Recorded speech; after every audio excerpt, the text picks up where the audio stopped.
Okay. All right, so shall we call ourselves to order?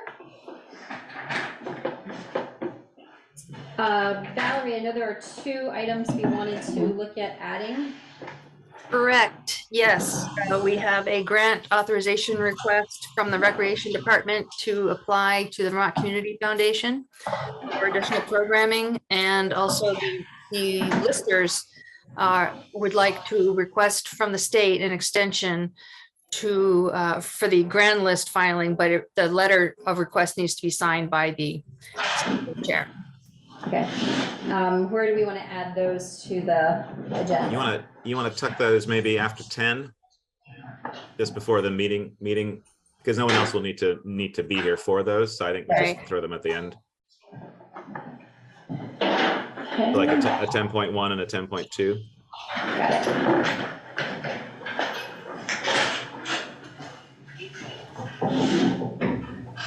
So Valerie, did you get the driveway access permit I sent you today too? Yes, but I only had enough bandwidth to deal with last minute things, so that's going to have to wait. And also, Okay, we'll have to let him know because we don't have another meeting for 3 weeks. So I'll let him know. and plus, it actually wasn't signed by Eric. It was signed by the applicant. So I didn't have a chance. No, Eric signed the back of it. No, It's on the table tonight. Oh, well, not the copy. He signed it after I sent it to you because he came in the office. Well, so, that's all right. I'll let him know. And it was dated January 5th. I mean, really? January? Something like that. So anyway, no, I had questions and too much else was happening today. Okay. But I did get it.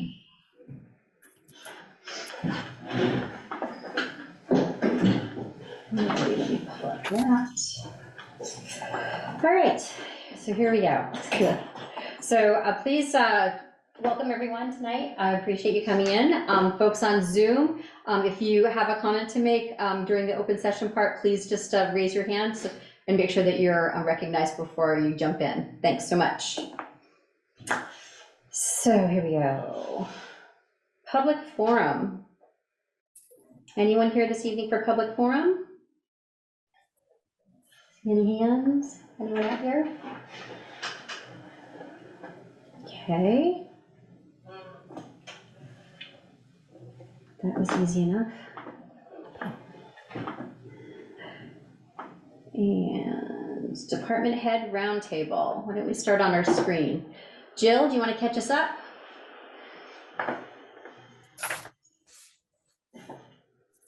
You're muted. You're muted, Jill.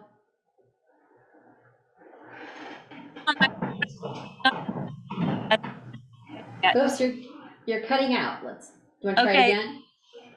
Skip to somebody else and I'll log in from my computer. Now we can hear you good now. Oh, you can? Right now. All right, let me try this. There's something with when the case is on my phone, it makes the sound awful.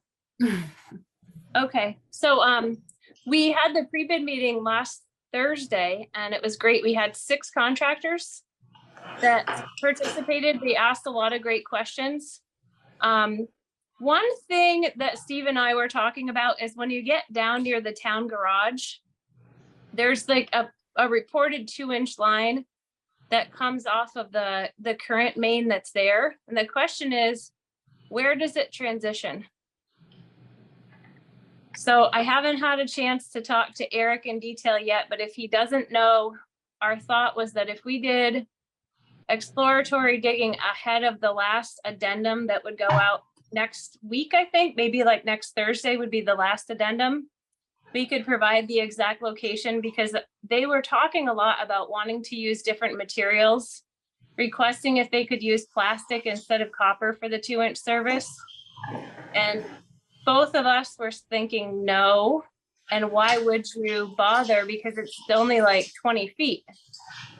So I think there's a misunderstanding on the scope of that. So we want to clarify it and possibly do a locate dig. Again, I'll speak with Eric about it, but I wanted to give you guys a heads up to see what you thought about that, to clarify, to try to not have them overbid in that spot. I'm thinking that that's copper all the way. When it comes off of the ductile, I think it's copper all the way. Yeah, I just don't know where, I don't know where the 2-inch taps into the ductile, whereabouts in the street. We want to know if it's before or after the culvert. I'm pretty sure it's before the culvert. Okay. Not And gonna does swear it- to it, Does it currently go across the road to the road that's on the left, or is it that with this project, we want to move it across, like extend it across the road? well, wherever it ties in, it heads right to the, well, you know where the shut off is. It heads right to that side door, right down That's- along to the, side of the building to the back corner. I do know where the shut off is for your shop. Yeah, Yeah. I've definitely dug that up and marked it Yeah, out, so- so. So it goes right there, Jill, and then it goes down alongside the building, and then it pops up, probably 8 feet off the back corner. That's Comes inside, up. that's inside though, isn't it? That's where it Yeah, pops up on the so- Right, but side. it's buried inside. Yeah, it What's comes in proposed? the door, by the door, Yeah. it comes in there, and then it goes along inside, along the wall, and then pops up about 8 feet from the back wall. So what's That's proposed no- on the project is to extend it over to, I don't remember the name of the road that's across from your shop. It's got, Lawson Lane. Lawson Lane. yeah, it's to just extend across to Lawson. So the question is, where would they pick up? If they pick up before the culvert, it's one set of expectations. If they pick up after the culvert, it's a different set of expectations. I can't imagine they tapped into that 2-inch line to feed those houses. Actually, they, No, they're all off of Liberty. They They're come off off of of Liberty Liberty. Street. However, they're supposed to connect to Pine Right. Street once you guys replace the water lines. That's Right, to why take them there's out of that supposed to be a wall. 2-inch service that goes over to the beginning of that road. Mm-hmm. So the way that it's specified in the plans is really vague, and he and the bidders are concerned that they're basically gonna bid it really big and heavy because they don't know the detail. well, Lawson's house must come off of Pine Street and the Bill, what's his name's house comes off of Pine Street. Those two both come off of Pine. Lawson and. Bill Mount? Mount. Mount, no. No. All those ones The on that three out back went through our property we had there, came off of Liberty Street. Deb's came off Liberty Street. Hams comes off Pine Street. Ham's old house. Hammond's Yeah. old house comes off High Street, but all the rest of them. Are you Came sure? off. Because I Oh, remember yeah, them digging. I'm very There sure. are 3 lines that came up your property. The first house, the second house, No, and not the first house. that one comes off of Pine. That comes off of Liberty, but on her, close to her house. It may be come off of Pine, but the one behind them, no, we used to be Yeah. Oh.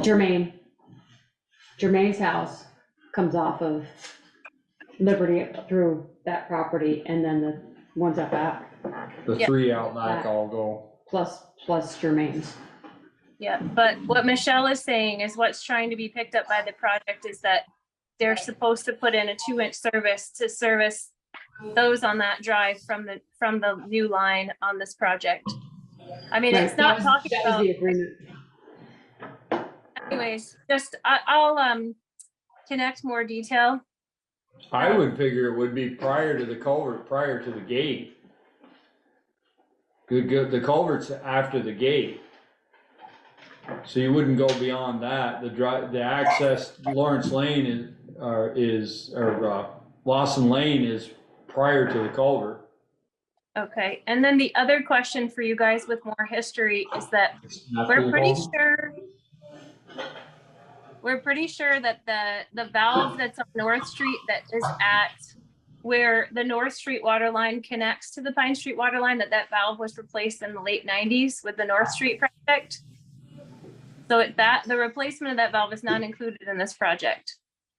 All 3 of those valves were put in when it was done, when North Street was done. And Okay. Hutchins did that work. Okay, good. So I think that we're in pretty good shape. The only other thing was the request from the highway department to make sure that the pavement went all the way to the south side of the road, meaning all the way to the grass. The water line, as you move towards North Street, gets closer and closer to the middle of the road, so it comes further away from the edge of the road.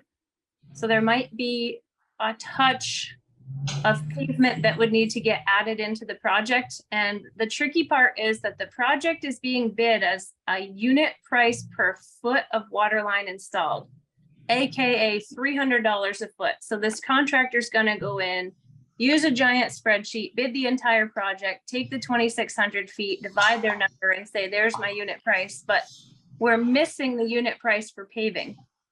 Like if we just have to add, I don't know, 50 cubic feet of paving or something of that sort, we want to make sure that we've got a unit price for paving in the ad alternates. Just wanted to make sure that that was something you guys wanted as well.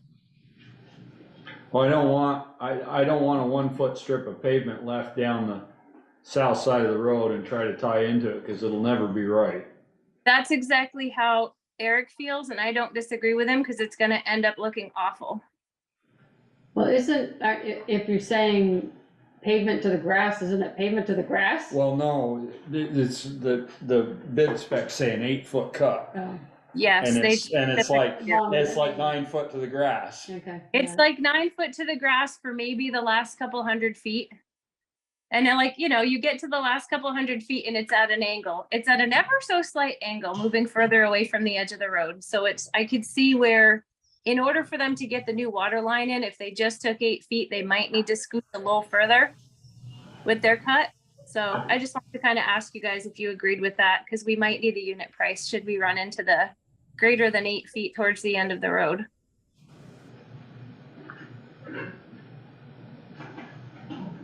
Yeah, well, we definitely want to know what it's gonna cost. We don't want to get hit with an extra that we don't know what it's gonna be. Well, I mean, the other option would be to say that they needed to go to the grass and do that by addendum, and they've got to figure out how far they've got to cut in. But then they're going to kind of bid it in a particular way where if it's not 8, I don't know. Right? When you're not precise, they start to put a bigger number because they don't know what their exposure is going to be. Right. So So we'd end up paying for that extra foot the whole way though, if we do an addendum for, And you say as we needed. end up paying for that extra foot of paper. We're gonna pay for it either way, but Well, she's saying it's only an extra foot at the last 100 Yeah, feet. towards when you're North when Street. you're on like by the town garage, 8 feet is plenty because the water line's getting pretty close to the edge of the road. So I mean, the question is, should it be an average of 8 feet and they only have to cut 6 on one end and they just kind of angle their cut? well, they're gonna do that anyway. If they're Yeah, paying you're- attention. Right. You're paying for a maximum of 8 feet, let's be clear, right? I didn't let them go beyond 8 feet because if you don't do that, they don't saw cut and you guys end up getting stuck with a bill for paving that's $300,000 instead of something reasonable. So we wanted to minimize the amount of asphalt they were gonna remove. That's the goal at the end of the day, but realize also, if it's something we can't reasonably justify to the water line, in other words, if we said, okay, you want to pave an extra foot just because, you know, you want it to look good, and I understand the argument. SRF's going to come back and say that's not an eligible cost. You're going to end up picking up on your own. Right? It's not going to. You're not going to get a 50% deduct for that, so to speak. It's going to be 100% town funds. I mean, I haven't spent a lot of time with this. I'm happy to do that. Maybe you guys on the agenda. Maybe Yeah. I can come back and. I don't know. Those were the two things, Steve, that I thought had the most of like potential for the Right. bid being not as pleasant as we'd like it to be. Right. Is there a reason we can't do it 8 feet all the way down through? I mean, We why can't, is the far end 9 feet and not 8 feet? we can do it 8 feet all the way down through, but what we don't wanna end up with is 1 foot of pavement on the outside. The road's gonna, when we resurface the whole thing, it's gonna break. No, Right I was at that thinking 1 when you foot. resurface, you don't do that end. You're right. You leave it dirt or whatever, grass or whatever. I guess I'm just trying to figure out why that end got to be 9 feet versus. Because the water line moves. The water line goes to the center of the road. So why don't we take a look at that? There's 3 or 4 feet on the outside, it's not an issue. There's a Right. sheet to sign in on. Why don't you let me take a look at that? I mean, there's nothing to say we can't move this line via field change afoot. So I haven't spent any time with it. I heard this from Jill the other day. I'm sorry, I've been busy on other things, so. But I think it's worth taking a look at. There's no reason we can't slide that over in the field.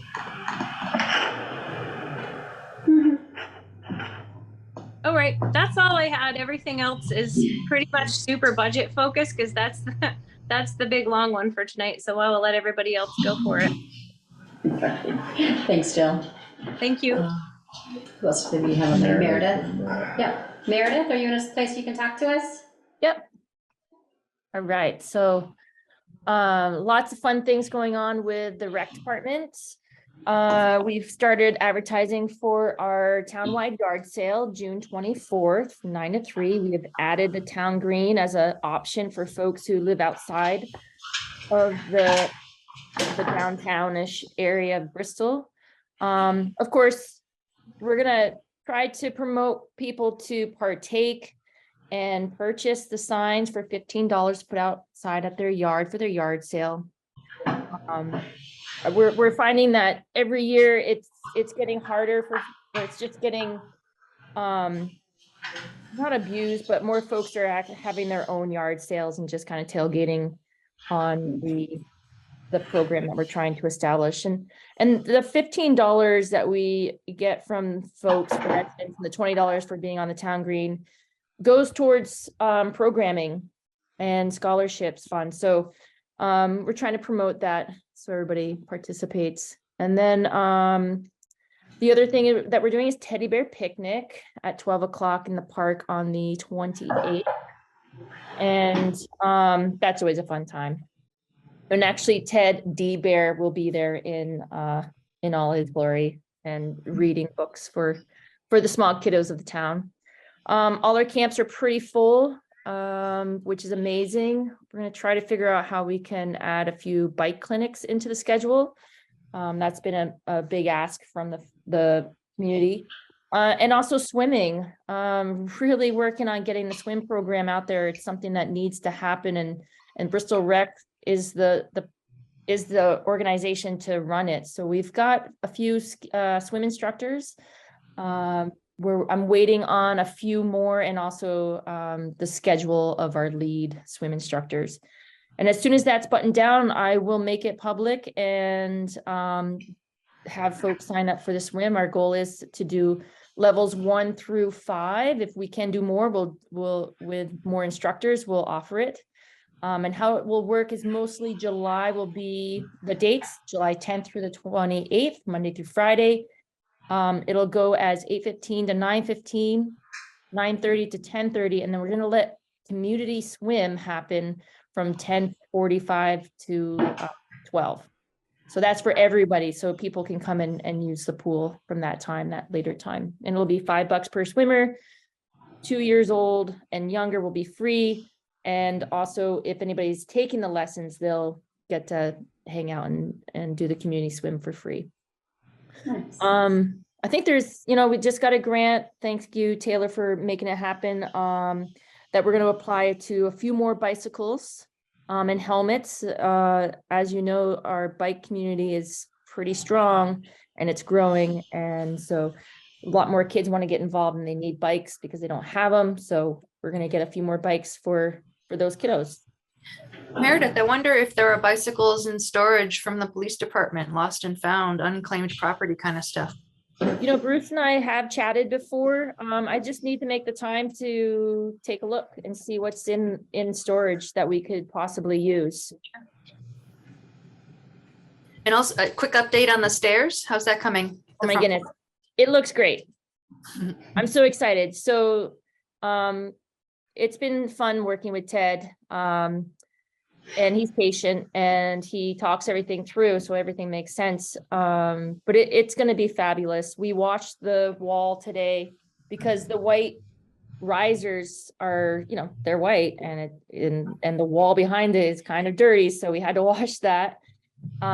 We'll be finishing up the other side, and we'll be adding the rails in. It's just, it's gonna be so nice to see the building look clean and also safe for all those folks who use those stairs on a regular basis. Have definitely mentioned how nice it is, and the presentation of what it is it looks great.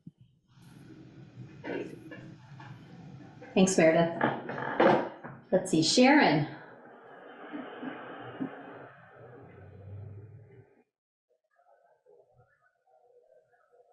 Okay. A lot of normal stuff going on in clerk's office, land records, marriage certificates. We're getting more requests for Lister cards from realtors and insurance appraisers. Real estate is picking up, so we're getting some requests for people to come in and do searches.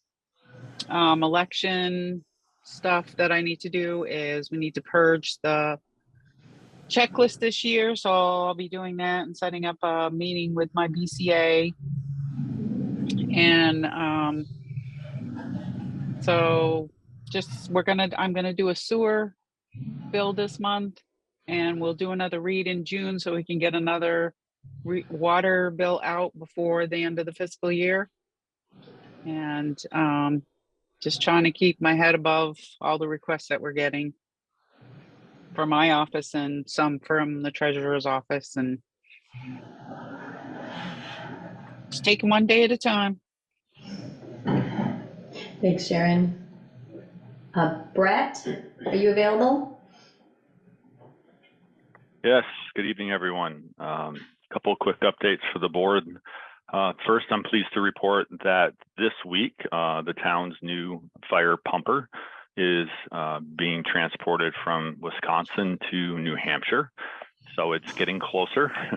But what that means is the major items that came out of the inspection that 3 of our personnel did when they were out there a few weeks back have been addressed. So now they're just getting it to New Hampshire to the dealership, and Deputy Chief Foran is currently working to organize a date and a time to get a group of persons together to determine where we want, all of our hand tools and such mounted, because the working group that spec'd out, did the specifications for that pumper will all be traveling to New Hampshire to work with the dealer, and so they can install all the brackets, which are a part of our contract, right where we want them. So things are, it's getting closer. I don't have a date for you, but all I can say is it's getting closer. The fact that it's heading east is good news. So I'm also extremely pleased to report that Bristol Fire recruit firefighters, James Cole and Ethan DeWitt, they both just recently, in the last couple of weeks, completed their Pro Board certification, their national Pro Board certification as level 1 and 2 firefighters. It's worth noting that these 2 persons, like anybody who goes through this class, specifically the firefighter 1 and 2 combo class, it's a tremendous amount of time and personal investment on their behalf, and certainly family sacrifice. And I just want to acknowledge that these 2 have been traveling to Rutland Town since August of last year, a couple times a week, plus many trips to the Vermont Fire Academy. They actually have, they've made a total of 63 trips between the Rutland Town Fire Department and the Vermont Fire Academy, 43 of them to Rutland Town and 24 of them to the Fire Academy to take care of the requirements of this class. They met from 6 to 10 each Tuesday and Thursday night. Plus, I can't tell you how many Saturdays and Sundays they were down there. But it's really great that these 2 saw this through and completed the requirements, because it's just a huge commitment for anyone joining the fire service. So just wanted to recognize those 2 and certainly say congratulations to them both. This past weekend, we had the fortune of hosting at the Bristol Fire Department a National Fire Academy. They call these direct delivery courses. That means the National Fire Academy comes to Vermont and delivers a course. And we got selected to host one of them. We hosted the Incident Safety Officer course. There was firefighters from Burlington, South Burlington, Rutland City, Ludlow, Cornwall, Orwell, and Bristol in attendance. Two of your firefighters from Bristol, firefighter Greg Swain and myself, both attended the 16-hour class this past weekend.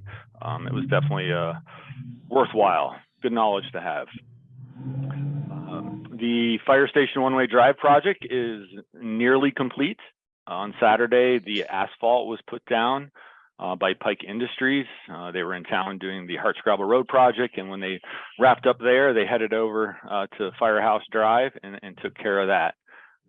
They put down, I talked to Eric earlier, approximately 27 tons of asphalt at $85 a ton. So that's, if I did my math right, that's like a $2,300 donation from Pike Industries. So I'm working on some press to certainly publicly thank them for that very generous donation, because we really do appreciate it. And it really looks great.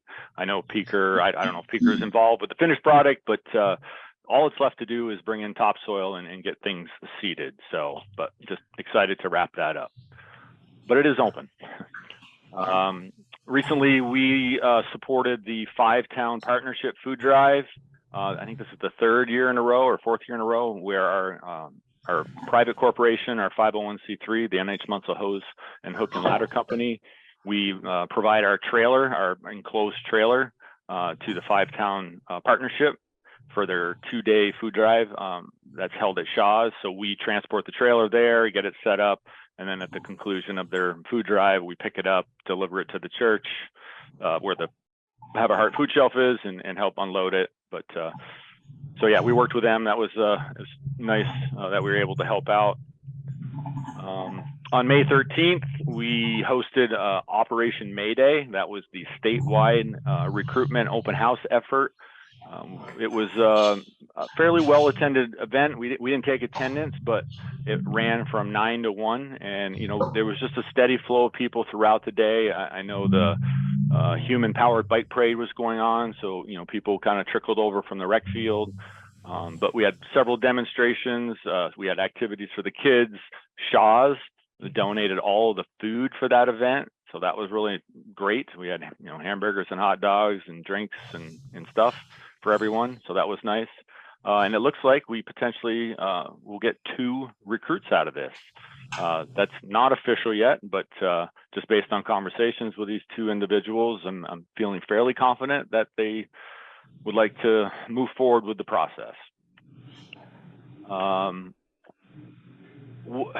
One other thing I wanted to just mention to the board, and I'm assuming you would have to authorize this, but I would like to start the practice of exercising the air horn at the fire station twice annually. My proposal is at noon on January 1st and at noon on the July 4th. It's other than we only utilize it today since we moved over to the new facility, for persons, our honorary members who pass on and they request a fire department service, and we utilize that air horn as part of our last alarm ceremony. But I just thought it would be nice if we could just exercise it, make sure we're exercising it regularly. And I thought twice a year would be a good start. And, certainly when we did that, we would do public notices. I'd certainly walk over and knock on the doors of our immediate neighbors just to ensure everybody is aware. But if that's something the board will consider, I don't know about Valerie, if this needs to be an agenda item. I don't need an answer today, obviously, but it certainly would be nice to do it this 4th of July. But something for you to think about. And the last thing I wanted to ask about, when people purchase homes in Bristol, do we the town have any requirements around 911 address signs? Like, do we require people to have a compliant green with reflective number sign at their residence, or do we offer any support with those address? I see Sharon shaking her head no. I bring it up. I know other towns do provide that service, and I'm not suggesting we go out and buy 911 signs for everyone, but I just really want to bring it to your attention. And if that's something, I don't know where it's appropriate, if it's with the planning commissioner or whomever, but it is really challenging to find homes at times, especially when we're out on like Route 116 south or north. I mean, if they even have numbers on their mailboxes, they're very dark, maybe like a black or a brown color, and they're just really difficult to see. And it just, in an emergency situation, it just makes it really challenging, to find someone's home at times. So I just wanted to. I believe the Bristol Rescue Squad has a program They do. to sell them at like $5 or $10 a piece that people can order them. Yes, they do have that program. I guess basically what I'm saying, I didn't know if there was any support that we as a town could think about, or maybe that's just really unrealistic, or perhaps we should just do some advertising and encourage people to update their signs if they're able to do so, just to help everybody out. But that's my report, pending any questions from you all. Well, I know that the Porter Knight and Meredith have a welcome to Bristol program, gift bag program, where they put all kinds of information in a canvas bag and deliver it to new residents, new property owners. And perhaps we can include that Bristol Rescue order form for that sign in that package of materials. That's a great idea, Valerie. Thank you. So that's all I got. Great, thanks, Brett. You still got Taylor. Yeah. Taylor, do you want to tell us what's going on at the hub? Sure. So hub's going well. We are definitely in the midst of, end of school stuff. So we have a lot of folks, youth over, that are utilizing the skate park in pretty major ways. We've been pretty busy. Everyone's getting excited that school's ending pretty soon and sports are ending. I'm in the middle of getting quotes to look at the skate park, and I've been collecting feedback from folks around what they would like to see, and any changes or updates. And we're getting ready for the summer camp schedule, and then looking at fall already. We're excited for our chill program to start. Zach has been fantastic integrating into the hub community, and the kids really like him. And I think that's a lot of what's going on. Bruce has helped me a few times, especially last week, as with the end of school and the nice weather, the kids are getting wildly. And Bruce has definitely been helping out, Officer Francis has been over a few times, which has been really wonderful. He's really great with the kids. So thanks, Bruce and Bristol PD. Great. Thank you, Taylor. So here in the room, Bruce, do you have anything you want to share? As Taylor said, with the warmer weather, our calls for service are increasing. So please be patient. We will get there for follow-up when needed. And today we start the Buckle Up campaign. So we'll be out making sure that you're wearing your seatbelt and driving safely. That's it. Okay. Eric? Harsh gravel's all paved, so now we just gotta wait a little bit for it to cool so we can shoulder it. Just gonna keep continuing on ditching and normal summer routine stuff.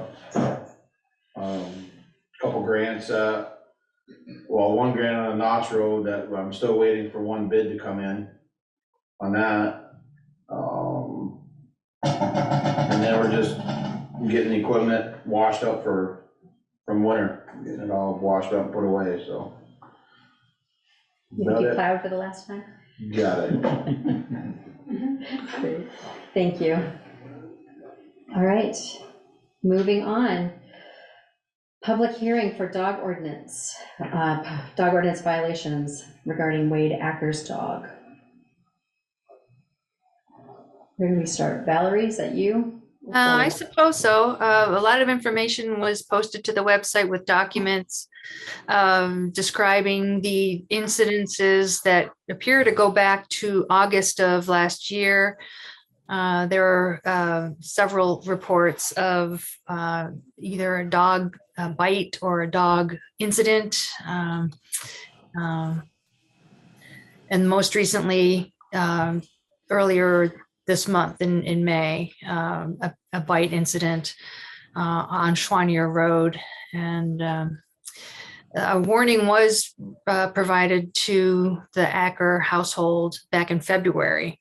But the incident in May, earlier this month, is really what triggered this hearing today. And as of today, both dogs at the household are now registered, but it took a while to get that to happen. Okay. So we have a number of folks in the room this evening. Does anyone want to speak to what's been happening? I'll let you go first. Okay. I'm Julie Heffernan, by the way, one of the complainants. I want to go back to. Hold on, Julie. Can you hear her online, guys? Would you like her to come up to the table? Or closer. Okay. Or a little closer. But she said come on up. Okay. Sorry. Or I can speak louder. Both would be great. Or both. Just go ahead and sit there. So as I was starting to say, when the first incident happened back in November, it was my understanding that the Ackers were notified at that time about the dog ordinance and the requirements to keep the dog under control when it's off its property. Since that happened, I did not feel comfortable walking on my own road. When the first incident happened, I was to the far left of the road, way off of their property, when the dog attacked me. And as I said, I have not walked on the road since. Just a few weeks ago, it was a beautiful morning and I decided to go for a walk and I was attacked again. I feel since they were notified back in November, they failed to register the dog and they failed to control it. If one of your solutions is to tell them to chain it or muzzle it, I have no faith that it's going to solve the problem. And I will not be able to walk down my road, and neither will my daughter or anyone else that lives on that road. I'm sorry, they are my neighbors. I have tried to talk to both of them, but I am not comfortable in my own neighborhood, and that's not okay. I don't know what else you'd like to hear from me, but those are my feelings. If you'd like to hear from my daughter, she can speak to any of these incidents because she's been there. And she can't walk on the road. And I'm sorry to the Ackers because I understand it's your pet, but my safety is more important than your dog. As well as my kids. As well as the kids. Thank you, Julie.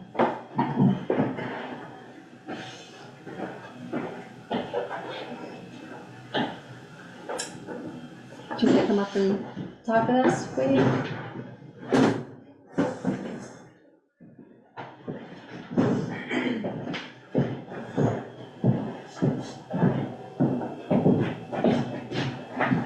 Can you state your name for us? I'm Wade Acker. Thank you.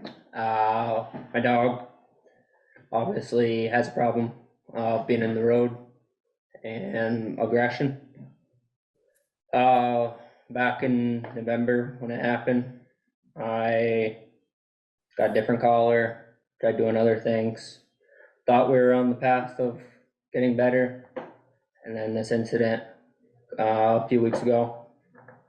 With us recently purchasing the property a week ago, 2 weeks ago, started clearing the land to make it so, I don't know if any of you guys have been up there, tiny little yard. So recently tried to clear it to make a bigger yard to actually have a place for the dog to go, not, be next to the road, be behind the house, be, actually in a better environment. Are you gonna fence that in? Is that what your? That's my plan, is to make a better yard and. Bigger yard is one thing, fencing it is another, that's why I asked. You You mentioned a collar. Does he have a radio fence now? He has a radio fence and then also another collar on there that is with a handheld device. But he's decided to run through it? Yes. There's just some dogs that do that. He is also starting aggression training. We start on Thursday at Comfort Hill Kennel with him. We'll be going twice a week, and then he also is on a wait list for a program where he will be at a training facility for 3 weeks, specifically for dogs with aggression and territorial issues. He's just on a wait list for that, so we're starting with a local one-on-one training in the meantime. Is he a rescue dog? Let's see. No. What's the breed? It's a mutt. It's a mutt. Okay, thank you.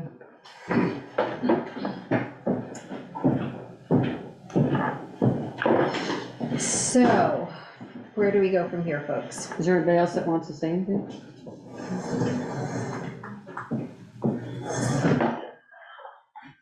I do have one more comment, and that is 3 times, you have 3 incidents.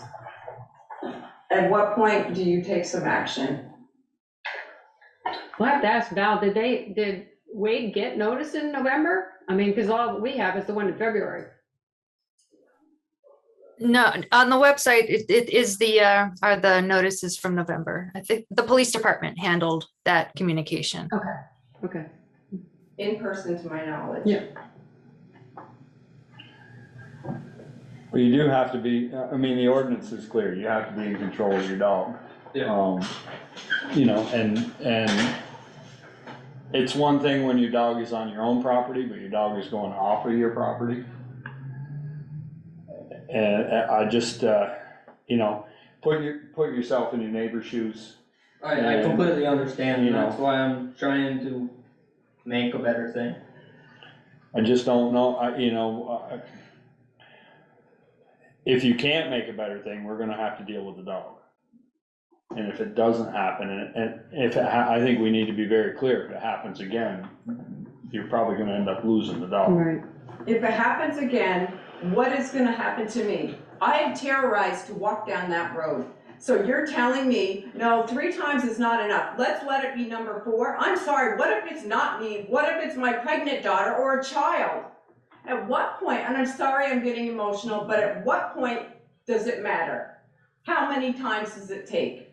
What's your time frame for the fence, Wade? I mean, I started on it this past weekend, trying to clear up a pretty wooded lot, so I mean, it's gonna take, you know, I don't know, I only get nights and, pretty much nights, I don't even get weekends since I work 7 days a week, but, I mean, it's not gonna happen overnight. I mean, I'm trying to work as fast as I can, but.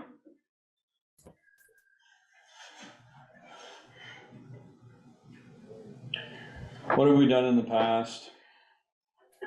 I know we had the one on Fitch Avenue that we had a problem with it. Yeah, but we put him down. We put him because down, yeah. He was in a fence and. Yeah, so what if he jumps over the fence and then what? Well, guys, there's only so much we can do, like, according to our ordinance, you know, and so our hands are tied to a certain point. If we have. My road anymore. No, I totally get that, Sarah. And I was a do. runner, I was a Get runner that. and I was a walker, and now I can't walk Yeah. down my road. No. You can't. I totally And I get can't that. take my kids down the road. Um, Soon they're gonna wanna ride bikes. So my understanding is the ordinance says if it's deemed a vicious dog, then you can take action. Actions could be having it be chained, having it be muzzled, Right. or retained, And that's or what we're- taking it from the property. That's what we're talking about. That's what we're trying to figure out where we wanna go. I mean, we could just say, can't be outside without somebody on a leash, without somebody with them.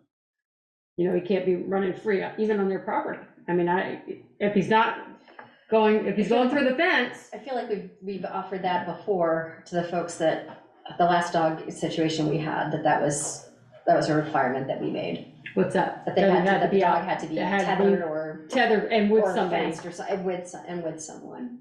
Mhm. And to the best of my knowledge, that has been successful. I did also purchase a muzzle for him while he's outside. But But that's not gonna help if, No, I mean, if he no, attacks If somebody. you don't put it on, or you don't chain them because you decide to just let them out at 6:15 in the morning, that's what's gonna happen. I didn't interrupt you when you were speaking. Okay, you should actually be addressing me, so let's not address each other, okay? I understand that it's an emotional situation, I understand that, and I apologize for all of that. Do we want to put a timeline on this, like when the fence and, I mean, immediately we would ask for it to be restrained at some way, shape, At all times, at all and when times, it's, whenever if it's it's outside, restrained, muzzled, somebody with it, I mean.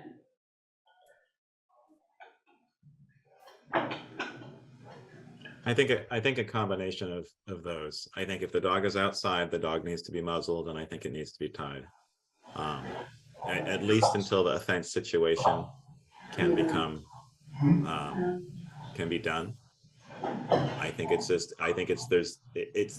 me, it sounds like there's way too much risk of something else happening. And then your dog would need to be taken. And we'd prefer for that not to happen, but given the severity of this, it seems very likely that it could happen again. Addressing the Heffernans, Julie, if Mr. Acker is able to put a fence in, is that something that would make you feel safer with regard to walking down your road if there's a fenced area, a fenced yard area? No. So it doesn't matter what solution we come up with other than taking the dog, you're not gonna feel okay. No, I won't, I'm sorry. Unless you have been in my position and had this happen to you, I don't know that you would understand how it makes you feel. No, I've been attacked, so. More than once by the same dog. Not more than once, but I've been attacked, but yes, no, I get it. It's an awful feeling, I think you agree, Michelle. No, I get it. And it has restricted what I can do and what my daughter and her kids can do. And I'm sorry that it is their pet, but I have rights too, I believe. And I have concern that the next time could be more, it could be more harmful. I just. Like, what if you guys weren't outside and didn't know what was happening? We're not supposed to be speaking directly to you. Yeah, what if they didn't know that he was fighting us outside or attacking us outside? If it happens again, you mean? Yeah. And the dog is just continuing to attack. Well, I mean, by the sound of things, it's gonna be on a leash with me, so I mean, we're gonna be there. If it's gonna be outside, it has to be with one of you. Yeah. Right, so there And it wouldn't has to be an- contained.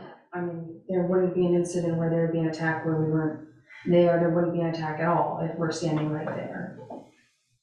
We do take responsibility that, yes, he was outside and ran through his electric collar without us there. That shouldn't have happened.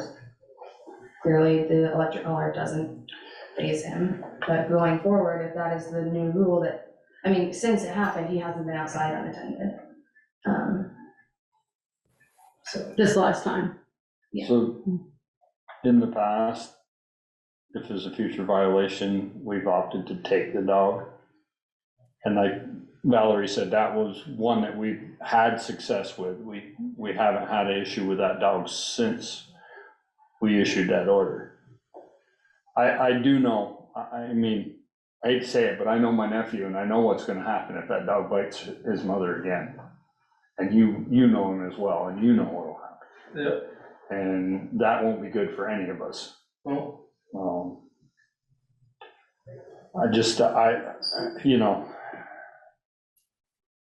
I hate being bit by a dog. I know what it I don't feels think like. there's anybody who wants to be bit by a dog.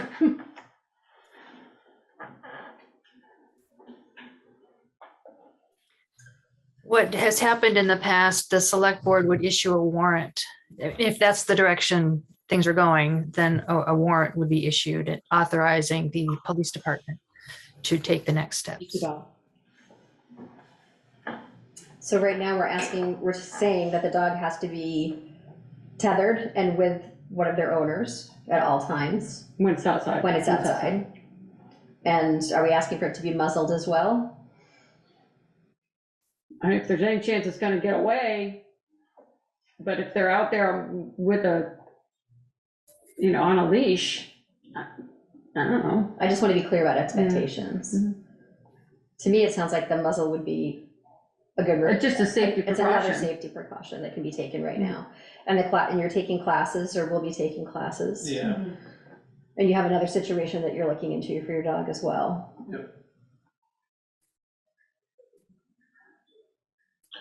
And the understanding would be if the dog gets away, or if the dog is running at large, Yeah, I mean, it doesn't even have to attack somebody. If he gets out and he's running at large. he will be taken. Mhm. I mean, there's gotta be some kind of documentation of that. Yeah. Or it'd be So if pictures, I drive by video. and see that the dog is outside, what should I do? If he's outside without anybody, Right. take a picture, Send it to. send it to Val. Mhm. We'd have to go to Val. Yep. Right, Val? Yep. Yeah. That's certainly an option. Wonder, why is the aggression classes starting now and not forever ago when you knew that your dog was vicious and he's been biting? He has chased me when I was 32 weeks pregnant, in 2021. The same day that he bit my dad, I thought he was gonna bite me in the road. So you guys have known that he's been aggressive, and I have told you many times. And it just seems like you're only doing the classes now because of this meeting tonight. Bottom line is, he's doing that, so. Unfortunately, we probably should have had this hearing in November. Right. I believe so, Yeah. but for whatever No, reason, it didn't happen. we should have, it should have got to this point in November, and we should have dealt with it then, which would have been the same thing, and we wouldn't be where we are today. Right. Mhm.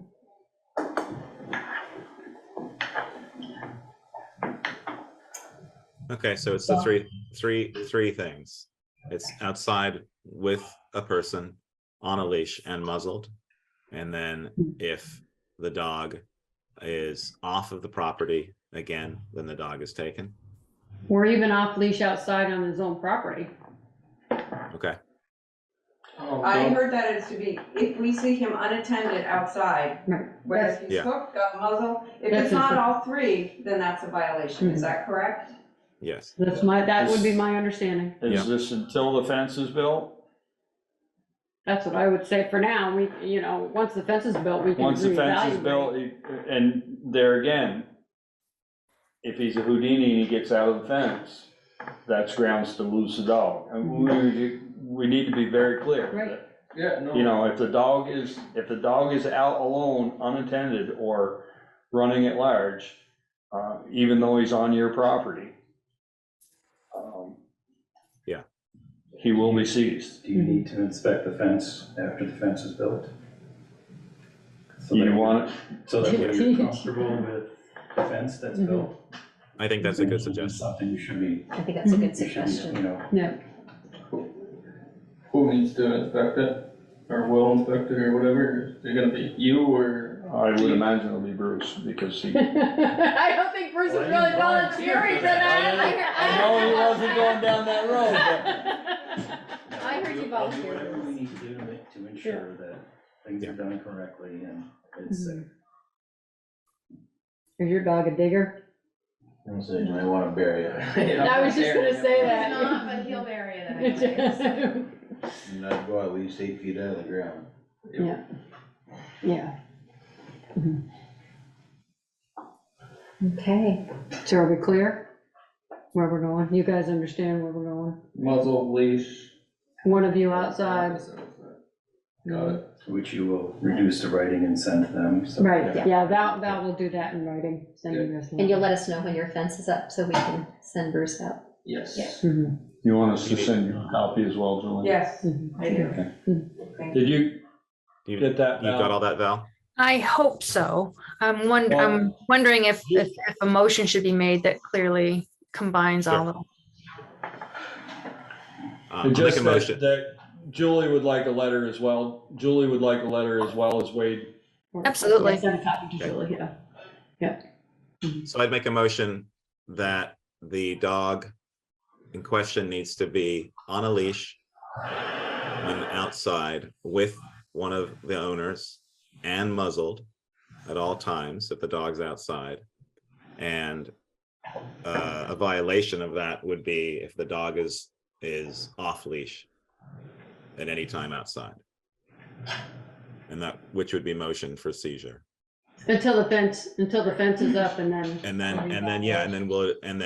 the second part would be reevaluation once the fenced area is complete at the property.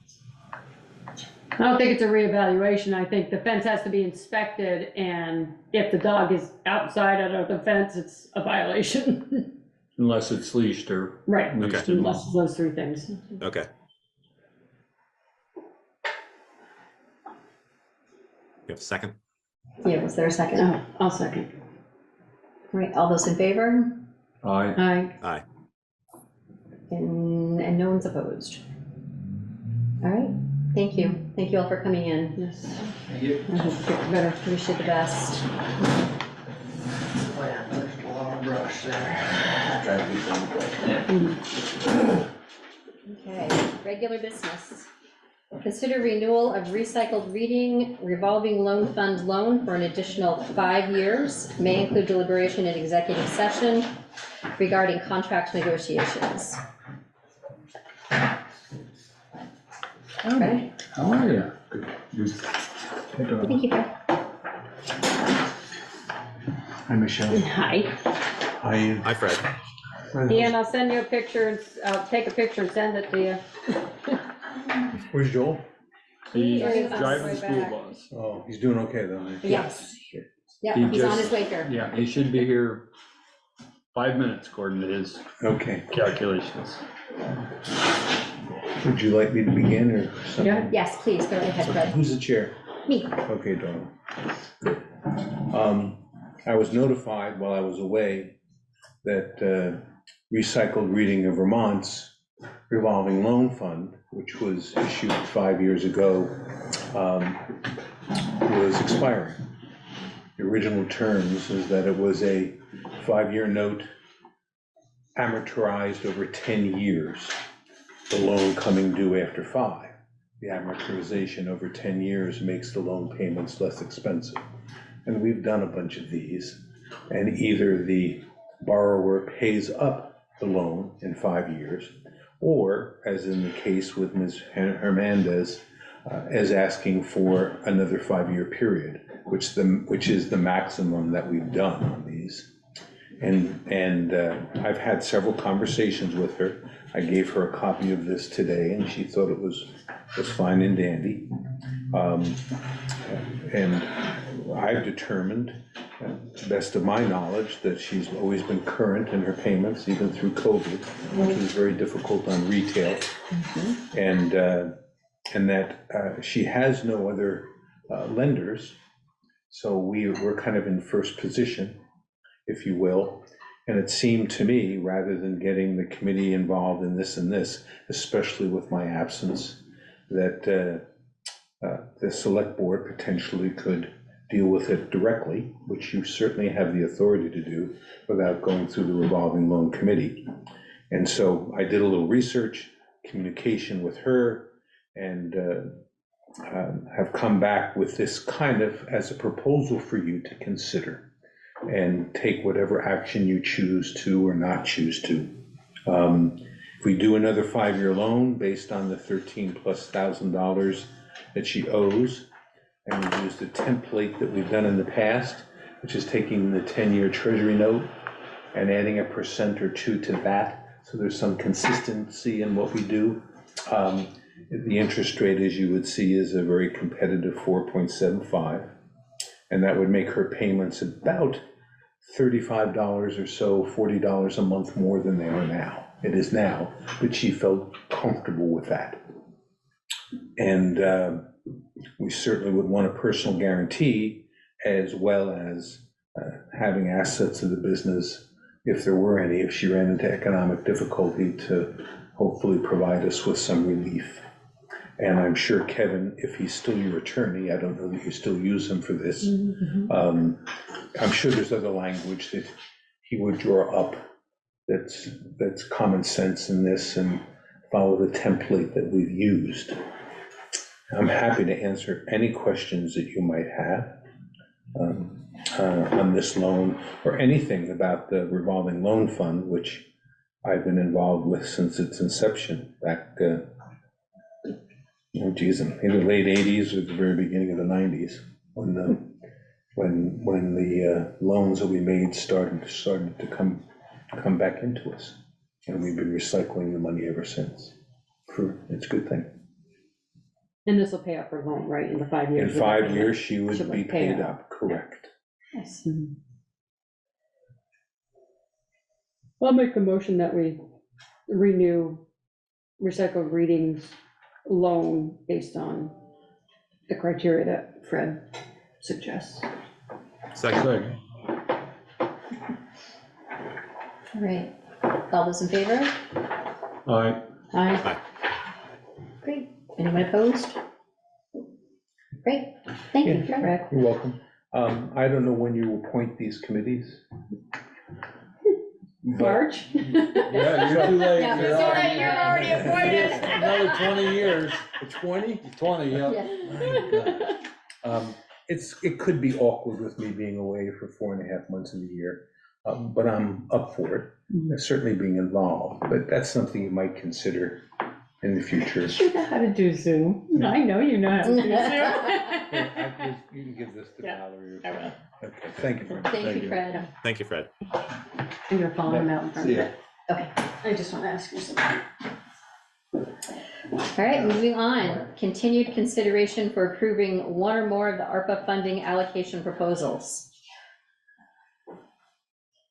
Okay. Ian, is that you? You have an That's update me. for us? Yep, I would propose Ian take this one. I take that proposal and we'll run with it. Okay. So we have, I have 4 that I'd like to recommend we vote on this evening. We talked briefly about them the last meeting, which was quite a long discussion since we detailed just the top 10. We voted on and approved one for the farmer's market, and some of the others that we spoke of had a few questions for the particular organizations attached to them, and we needed some solid figures. So I have 4 that I'd like to show this evening, and we can go from there. Okay. We also have, there's a couple people, at least one person on the screen and at least one, Cecil, I'm assuming you're here for that as well? Yeah. So Cecil, yeah, so there's a couple of folks here in the room, so Yeah. Tasha and Cecil I think, here. yeah, Tasha and Cecil are there, and then Danielle from the Turning Point Center is also online. Yeah. Will from the Rescue Squad isn't here this evening, but I think this one is fairly straightforward. So I've been reaching out to organizations that were connected either through their initial proposals that they submitted to the ARPA committee, or if it was something that they didn't submit a proposal for, but the idea had come up over the 14 months that the ARPA committee worked on this, then I've been reaching out to organizations that were connected to that in some way. So the Rescue Squad, they had submitted a proposal for 130,000. This details the breakdown, and this is sort of a format, instead of showing the table, which was very detailed and kind of small and you couldn't really get the gist of things, I've just sort of created a simpler way of presenting these, just detailing the funds requested, what the breakdown is, where that money is going, if additional funding had been sought, and hopefully this will lead to a fairly quick process to be able to approve these. And there aren't a tremendous amount of these that are outside organizations, so I think we should be able to move forward on this. Ian, can I ask a question? Do you know if Bristol Rescue has been asking the 5 towns that they service for money from their ARPA funds? I mean, or is it just the town of Bristol they're asking to? I believe it's just the town of Bristol, but I have not asked that question of Will. We did ask the question of Turning Point, who did answer, and we have those details, and that's on the website, and Danielle can speak to that this evening. But I didn't ask Will that question. I believe he's only submitted to Bristol's ARPA funds, primarily because they're based here, but I could be wrong on that.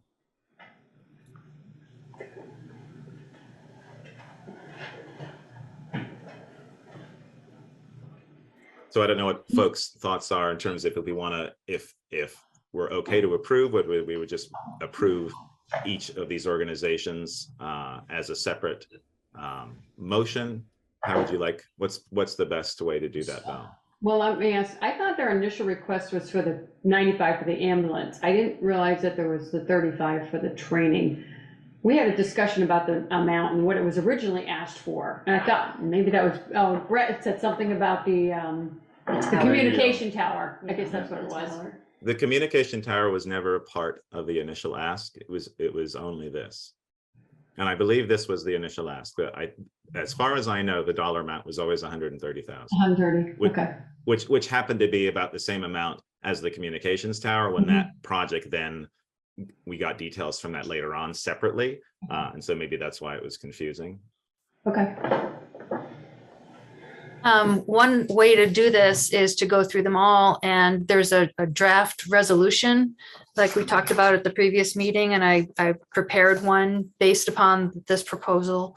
So one option is one approach would be just to either amend that draft resolution with whatever adjustments get decided and just make one motion, or do them individually, but I still do recommend memorializing them in a resolution document. Yeah. Okay. So that's Bristol Rescue. So Banis Lodge, the Masons have requested 52,000. Obviously Cecil's there in person this evening and can speak to this. This is for an elevator project in the building. I asked Cecil to sort of detail it out for me. He provided the individual breakdown of costs, and I'm sure he'd be happy to speak to it if the board has questions. I have a quick question, Cecil. Where is it going? I mean, how are you going to get access? How are you get access in there like now for handicap or whatever? Okay, so that's what I was going to ask. Where are you putting the elevator and how are you getting people in there? You're standing, this picture was taken probably from the corner of North and Elm Street. Yeah. If you continued up North Street. Yep. You see the gable that's sticking up? Yep. Okay, just beyond that, all four corners of the building have an indentation, if you would. Beyond that gable, there's an indentation on the west wall. And if we can go through there, and one last piece, I'm sorry. If you go up the front steps, you go up a half a flight and you're onto the main floor. Right. And then you can go downstairs into the basement where the kitchen dining room is. So the proposed elevator would be on that west wall towards the north end and that indentation. We would have a curb cut, come in, put a cement pad down and a cement path over to, there's an existing door there now, which we would lower down to ground level so that the wheelchair can roll right into it. And then the elevator would either go up a half a flight so that they could go into one of the events that's in there. We have 3 widows that couldn't come to Our Ladies at the Table dinner last fall because they can't negotiate the stairs. And then or you get down to the lower level, which would take you down into the kitchen area, which would also give access to the bathroom. So is that going to be similar to the one that's up here, like the elevator that we have, the open door, or is it going to be a true elevator? Yeah, open door. Okay. Like what's at the library. Yeah. And yes, you've got one here, right? Yeah, the one that's up here. Okay.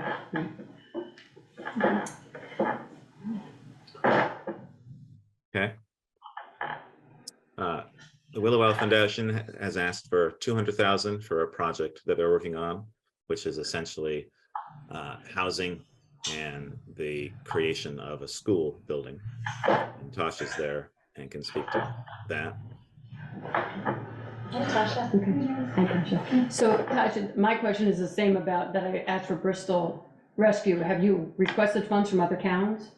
We haven't. Well, we did initially for Moncton, but I think the crux of it is that we'll be staying in Bristol permanently with this. Well, I understand that, but how many kids do you service and from what towns are they? I guess that's why I'm asking. It's like, it's not just Bristol. Yeah, we service from all towns. I did ask Moncton, felt like a uphill battle.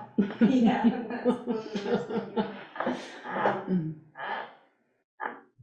But beyond that, we haven't.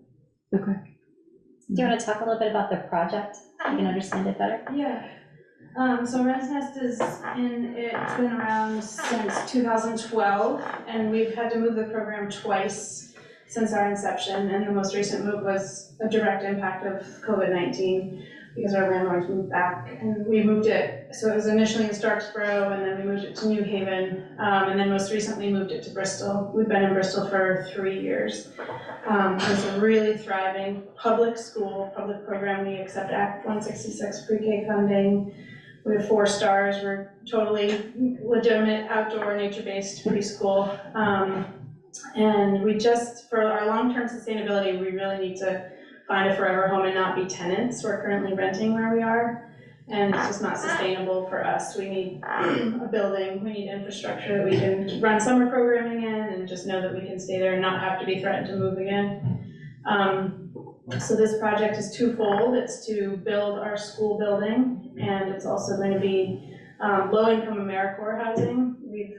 Willow has hosted AmeriCorps members at our organization for 23 years, and they're like so much of the engine of what we do. But in the last 2 years, we haven't been able to find good members because they can't find housing.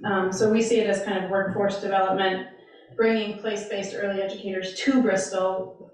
Like probably 90% of the members we bring come from other parts in the country and then end up staying in our town and living and working as early educators or educators in the field. So we see it as a multifaceted project between early education, workforce development, and training, educator training, and low-income housing, transitional housing, because they'll only stay for 2 years at a time. And it's a pretty large project in the $1.5 million range, and I'm confident in finding the funding or the loans for it. I'm like leaving no stones unturned. I've been talking to the Vermont League of City and Towns and Rural Development. There's a bunch of loans and grants there, and then some private grants that I'm applying for, and then we'll do some big direct asks, and whatever the funding gap is, we'll take out. And there's some really great, very low interest rate loans available for us right now to meet that gap. But as much as we can fund gets funneled back into the community and back into paying our teachers a livable wage and just, sustaining what we do. We also run summer camps that are incredibly waitlisted. Like, we open them in February, and within a week, like, we had 7 weeks just packed for this age range. We're running way more camps for older kids. And so having our own site will also let us expand that and just keep running summer programming for early ed. So I'll stop talking. Two questions. Do you have a site? That was one of my questions. We have a site identified and we have a builder identified, although I might have to, with some of the grants, I might have to put it out to bid and for the building part of it. How many kids do you actually service? We serve 15 a day, and so on average that's like 23 a year because they don't all come full-time. Right. And doing this, we would add 3 full-time slots, which doesn't sound like a lot, but it actually serves probably closer to 6 because they don't all come 5 days a week. And for us, it's really about like long-term sustainability. Like, we'll stay in Bristol and we won't move again. We won't have to shut down. And we're kind of in jeopardy. It's not sustainable for a program to keep moving. Tasha, can you talk about your wait list numbers? They're pretty long early on, and then it all shakes out. And I think that will go up with the childcare bill that just passed. A lot of families are going to start qualifying for more subsidy. I think Darla can speak more eloquently about it, but right now it'll just become a lot more accessible for families. And we anticipate wait lists going up significantly with the new child care bill that just passed. Or hasn't passed yet, is about to pass. I can speak to one of the AmeriCorps that Tasha's worked with. He applied for a scholarship through the organization that I work for, from the Addison Council, and he won the scholarship. He was really excited about it, took the class, and then found out he received funding from another source and gave the money back to someone else that could be scholarship.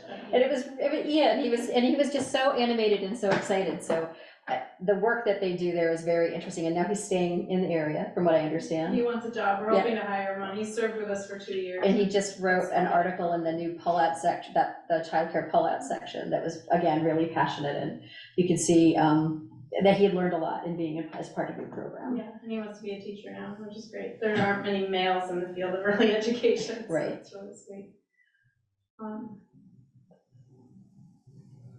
Any other questions for Tasha?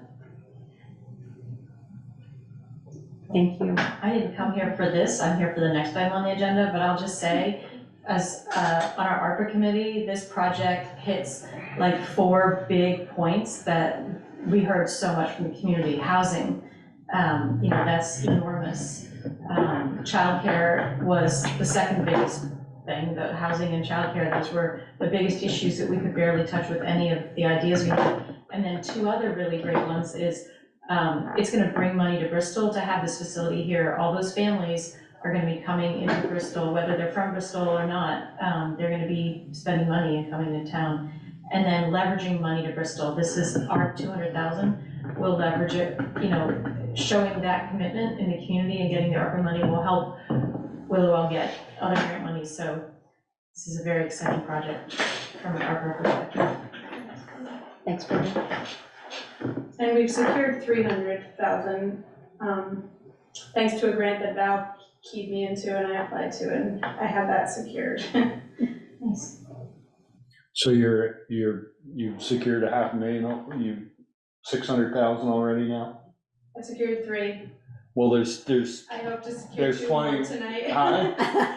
No, well, I'm asking because you said you secured 3, but there's coronavirus relief fund up there. That's the other 3? That's the 3. Okay. That I secured, yeah. But I'm meeting with people almost daily about different grant. There's a lot of grant money right now for this sort of thing. And I feel pretty confident in meeting my goal. And it feels like a pretty feasible project. Great. Thank you, Tasha. And then the last one is the Turning Point Center. We spoke about this 2 weeks ago, and we've got more details now. And also we asked some questions. Questions were answered by Danielle, Executive Director there. She's also on our Zoom this evening. So if there are specific questions that the board members have, I'm sure she will be able to answer them.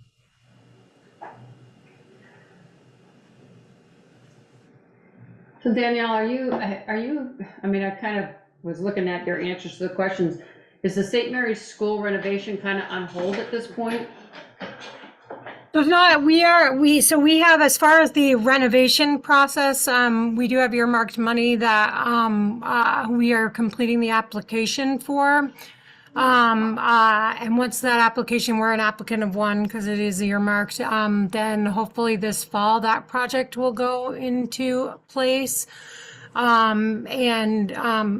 Specific to this and our more immediate need is that there's so much need for expanded hours after work on the weekends, and we just don't receive funding for that at this point to sustain that, as well as the increase in family members who have lost someone due to opiate overdose or other substance overdose.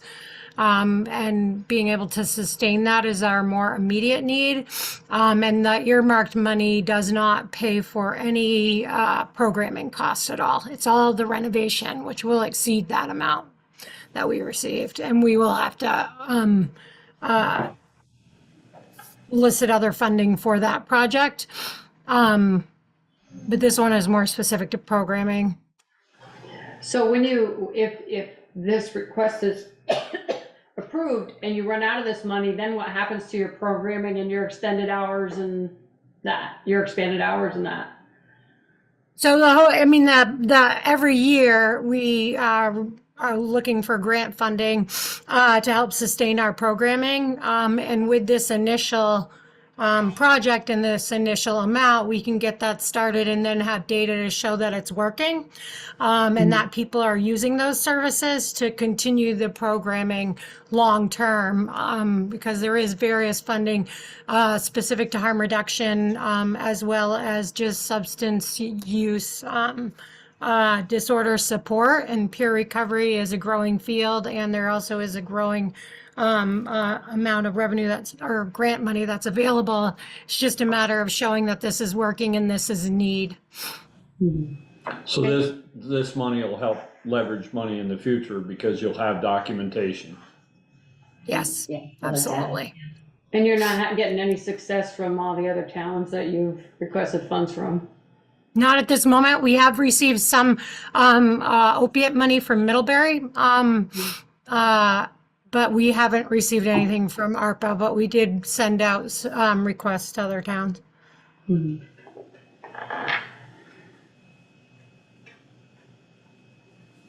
Okay, so what is the select board's pleasure? So before we go on, I texted Will, and he said we sent letters to all the towns. Okay. We have either heard nothing or been turned down. I love the support they get from the towns that they service. Right. I mean, Yeah, I'm talking about them tomorrow night. Yeah. We asked the question, we got the answer, so. yeah, I thought that's great. it's Thank you, frustrating to me that, you know, We look at ourselves as a 5-town community, but right, it's this town that yeah. seems to have to put We up also money. received a much larger amount of money than the other towns. It's all per person though, it's per Right. capita. It's per You know, capita. That's how they. and I don't that's know how the requests were. I don't know what their Presented. asks were, Right. you know. Right. Mhm. If they were proportional, then, you know. Yeah. But our goal was to help the most people we could, and I think we're headed in the right direction. Right. Yeah, I mean, my frustration is just not having the support from the towns when, like, you know, it's not just Bristol that these people are serving, you know, but we're being the ones that are being asked to provide the funds. Yeah. Not that they haven't requested others, but that they haven't gotten the support from the other towns. Right. Well, one of two things, either the people don't see the service being used there, they don't, we had Bruce telling us he's using some of these services, we Right. see it. Mhm. And we ask the questions and maybe they're not seeing it. It's a harder sell. If I were to go to Moncton and say, or if I were to come to you and say, I'm building a school in Moncton, can I have some ARPA money? Well, no, I'm just looking at, but the service you provide, they have kids in that town that come to you. No, It's I not hear just you. Bristol, so, you know, okay, the majority of them may not send their kids there, but. No, yeah, we Right. pull from all towns, Right. many towns, I totally hear you, it just is a hard sell. And knowing that childcare is such in high demand at this point. And also too, Bristol chose the direction to form a committee to figure out what to do with these funds. Other towns are just starting that process or haven't even Or thought no, about. they've already decided. Or that's right, or have already decided and made a decision in a different direction than what Bristol did. So I do have a quick question, Val, I don't know if you know this answer. The opioid settlement funds, is that, I thought I saw that on our agenda or something. That money's coming in, we have to decide on what to do with that as well, right? Correct. It's not a And large. my recommendation would be to pass that along to Turning Point as well, but I'd like it to be separate than this. I think there are two different sources of funds. Personally, I think the amount that Turning Point is asking for in terms of our full amount is not very much. And I think taking the opioid settlement and sort of removing it from the ARPA ask, I don't think that really benefits anyone greatly. And so I'd like to see both sets of money go to Turning Point.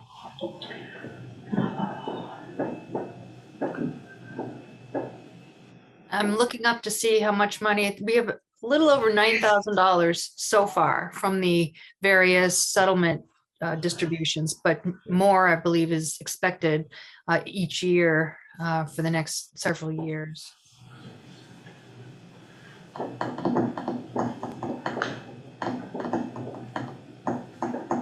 But yeah, that's not on the agenda for tonight. I thought I saw it Opioid somewhere. settlement distribution. That's a question about it, yeah.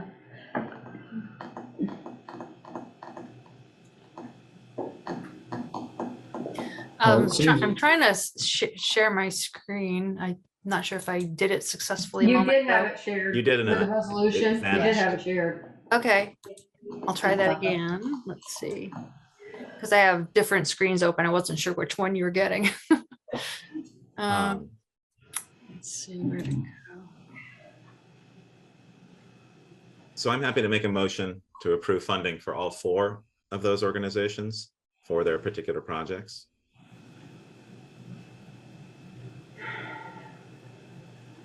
Is there a second? I'll second it to start the discussion. Discussion? You know, I think 2 of them are using the money to leverage more money, which is great. And the other 2 are a direct benefit to our community.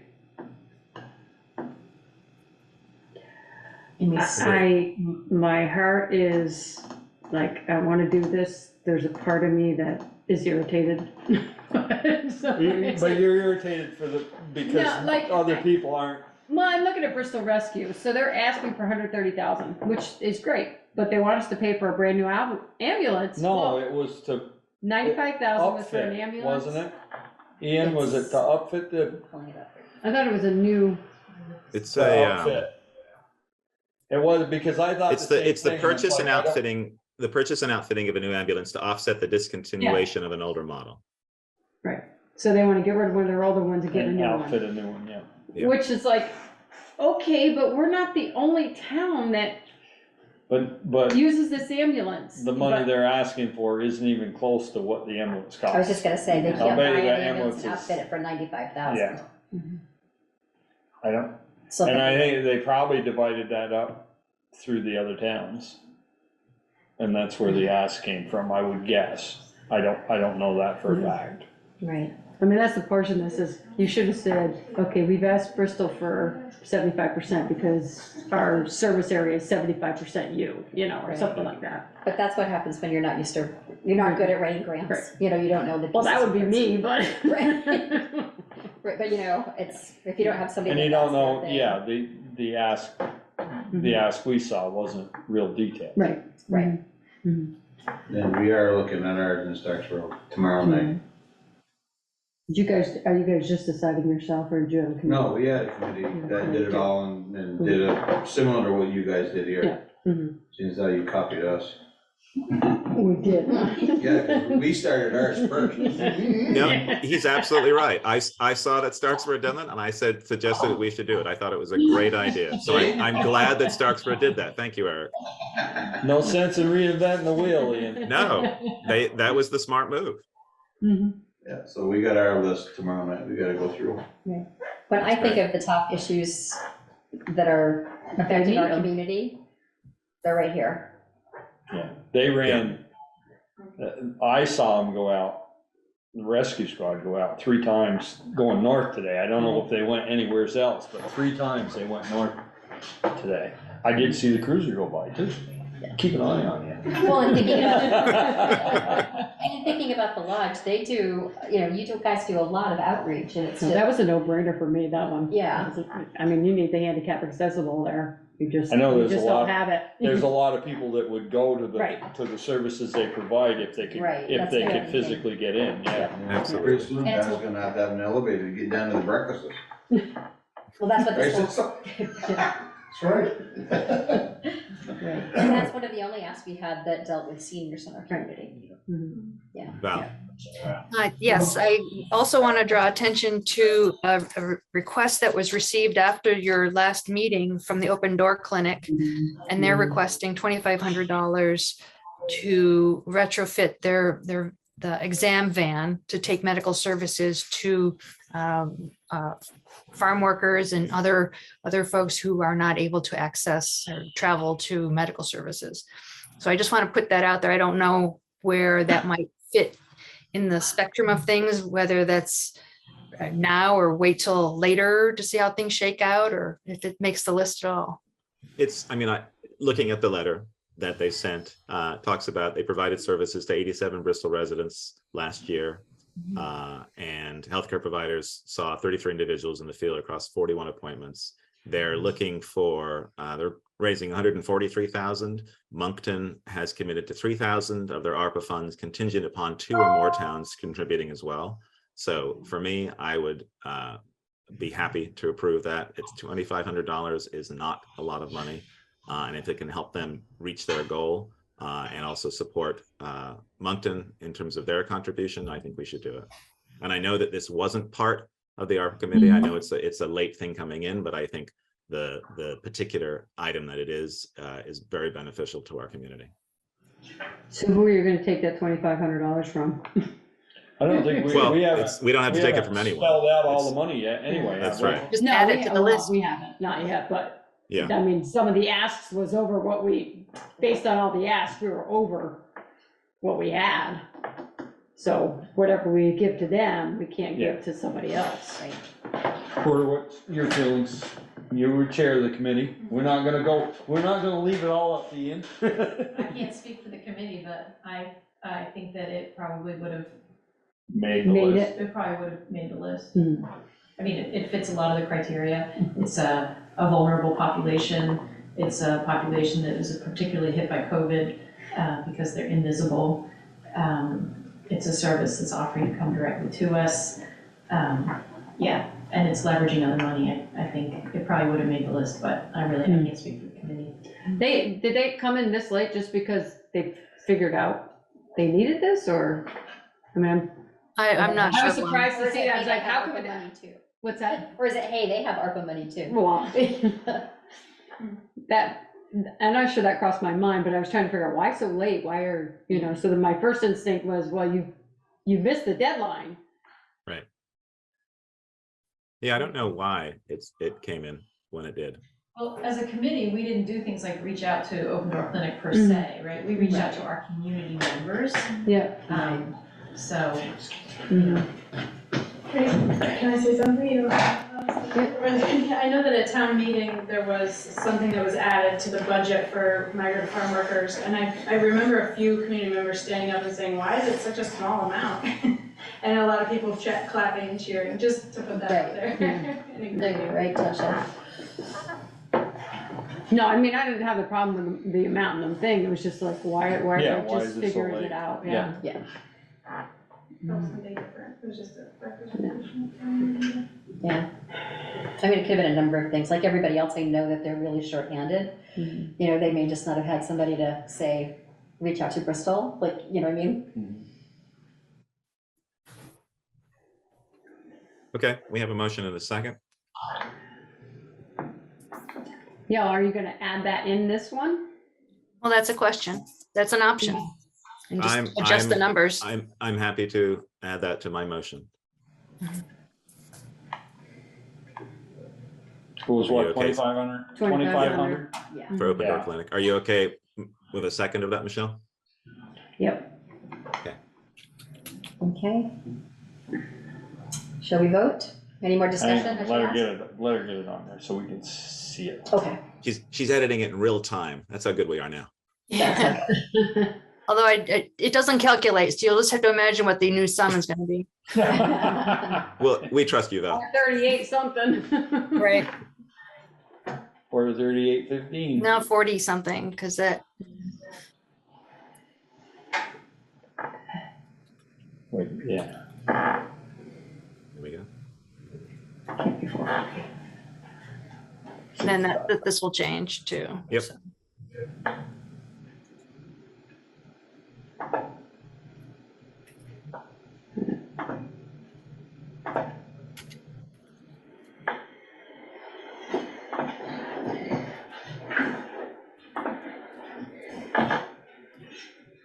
Excellent.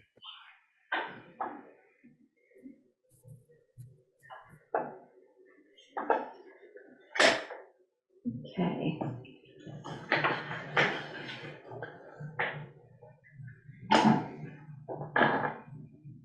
And so I just want to, while there's some silence here, I just want to add that these figures and the balances, I'm referring to them as available principal balance because the funds have been earning interest in the account that they're in. So these balance available does not include the interest that's accruing. So that number should be increasing a little bit ultimately. Great. Great. Jill's fixing your number for you there. Well, if you look in the TA report, there's also an additional 800 and something dollars that needs to be reflected in this resolution that I hadn't remembered. So I need to update that the whereas is to acknowledge that early $800 expense for the public outreach activities. So these numbers will get, corrected. Changed around. Okay, super. That looks good, Val. Okay, so we have a motion and a second. Any more discussion? All right, shall we vote? Sure. All those in favor? Aye. Aye. Joel, are you abstaining this time? I am. I didn't get in on the conversation, so. All right. And I wouldn't vote anyway, because I do work for the Bristol Rescue Squad plowing. I get an income from them, so I didn't want to vote anyway, but I just come in. I know. I just wanted to give you the opportunity to say yes. Thank or you. no. Okay. Anyone opposed? Okay. Ayes have it. Congratulations. Thank you all for coming in. Yes.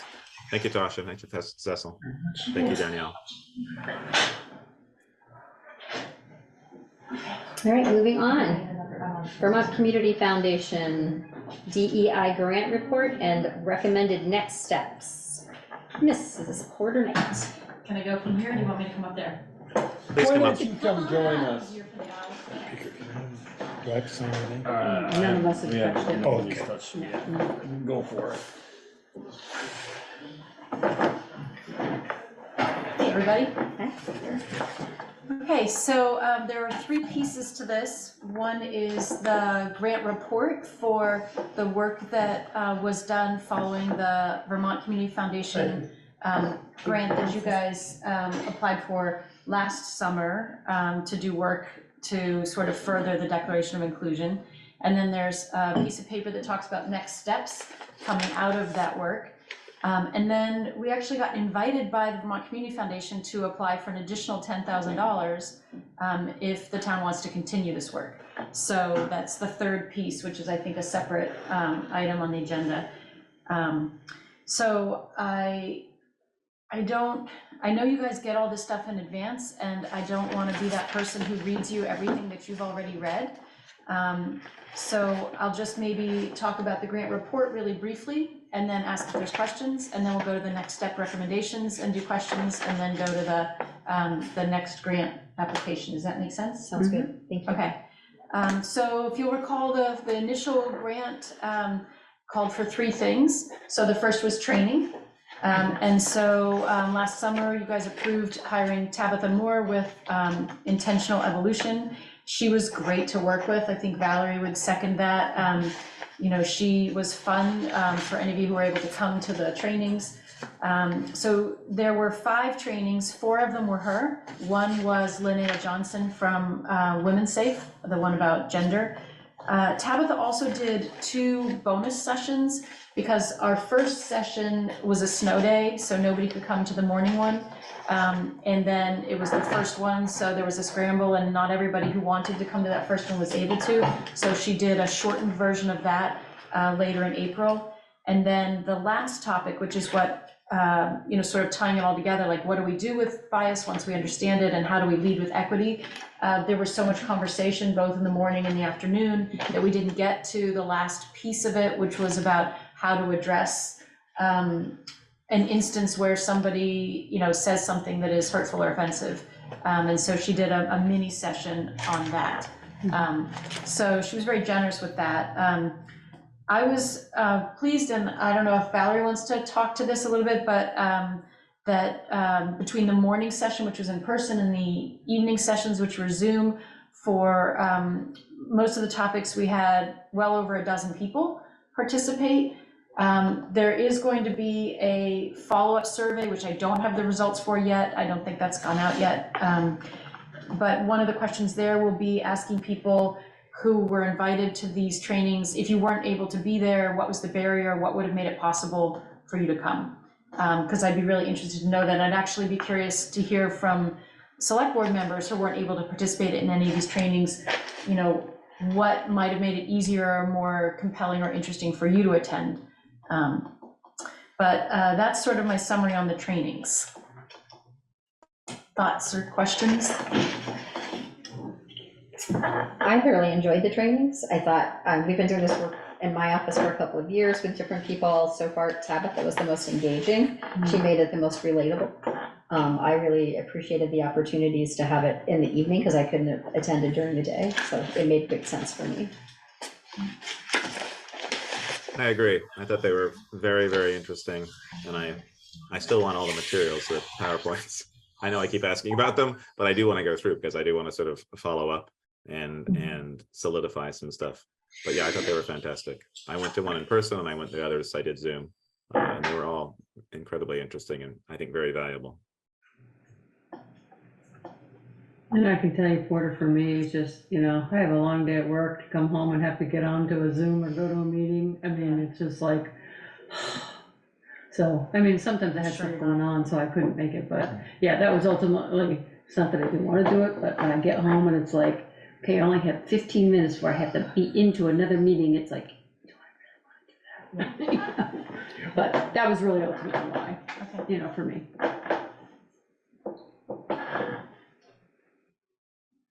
But if she has PowerPoint presentations, I would like to see the slides. Yeah.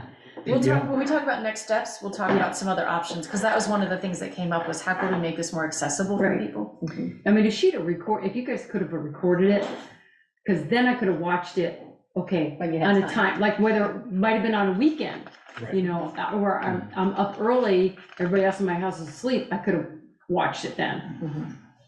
I think they have to be Tabitha did suggest, or she asked that the meeting materials only be provided to the people that attended, because if they were just released into the world without context, that they might not land the way they intended.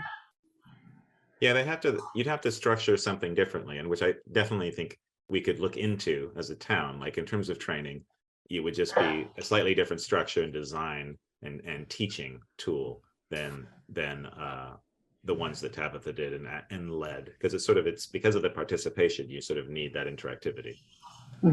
Yeah, but I do think the idea of when you're making decisions for a community and it's not just your own, you know, opinion, if there were tools that I took away from that will make me look at things, our process is different going forward. So then the second part of the grant was a review of decision-making. And so Tabitha with Valerie looked at the town report, actually the previous year's town report, and she made some suggestions we kind of missed this year, but for next year. Overall, she felt like the report did a great job in being inclusive and using language that was welcoming, but she had a couple of suggestions. So there are things that Valerie can incorporate when she and Sharon send out send in your stuff for the report to make some suggestions. And then she also went through the website and made some suggestions. Again, she said, you know, it was pretty good, but there were some ideas that were things we hadn't thought of. And so Valerie has that list, and as part of, I know that looking at refreshing the website is something that's kind of on your agenda in the future, so you'll have that available for that going forward. And then the other piece of the decision-making was this tool, which is called Driving Equity. We just kind of named it that. But the purpose of this exercise is to ensure that all decisions made in the town of Bristol contribute to Bristol being, and then this is right off the Declaration of Inclusion, being a place where individuals can live freely and express their opinions, and a town committed to fair and equal treatment of anyone in our community, as stated in the town's Declaration of Inclusion. Every decision made by every department head and committee has the opportunity to grow Bristol towards equity and inclusion. These questions are a starting place to help decision makers look for where power flows and work to see that all are served. So it's kind of set up like a little steering wheel, and it has just 3 main questions. So the first question is, what's the goal of the decision? The second question is, who's impacted and who's served by the decision? And the third question is, who's missing from and who's participating in the conversation shaping the decision? And these are certainly things that as a select board, you guys are already sort of, dealing with, but it puts it front and center, and especially for leaders who don't do this as often as you, like the committees and other commissions of volunteers, and also as a support to department heads, it's just things to keep in mind. And then this Tabitha had a lot more questions, and so those are on the inside if people want to dive deeper. But really, with any question or any decision, just keeping these in mind can be a helpful tool. And so I test drove this with Meredith with the decision she was trying to consider for the rec department, with the planning commission, and with the energy committee over the winter, just to say, like, we don't want this to like stop your work. We don't want it to be a whole new thing you have to do. We just want it to, give you sort of like a moment's pause so that you can be like, oh yeah, what's driving this? Who's here at the table? Who's not? Do we need to reach out to them? Maybe we do, maybe we don't. If we do, how do we do that? So we call that the driving equity tool. So that was part of that number 2. Mm-hmm. Any questions or observations on that, or anyone who's seen this used? I think Jim might have been at the planning commission meeting.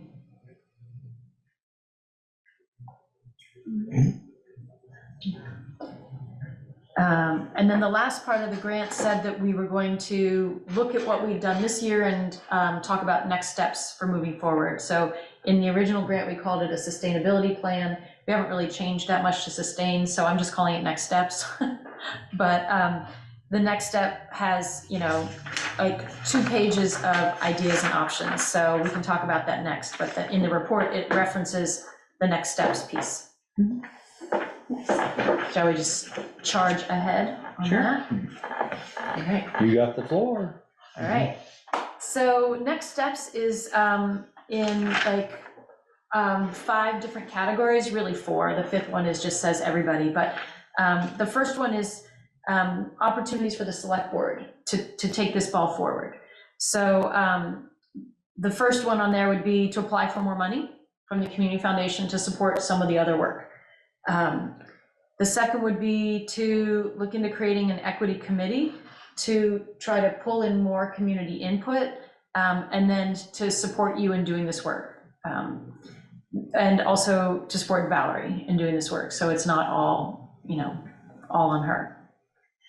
The third piece there would be to look into developing a plan to make Bristol more ADA accessible, and to authorize or encourage the equity committee to work with local businesses to improve ADA at downtown, and work with the rec department to create ADA recreational opportunities in the community.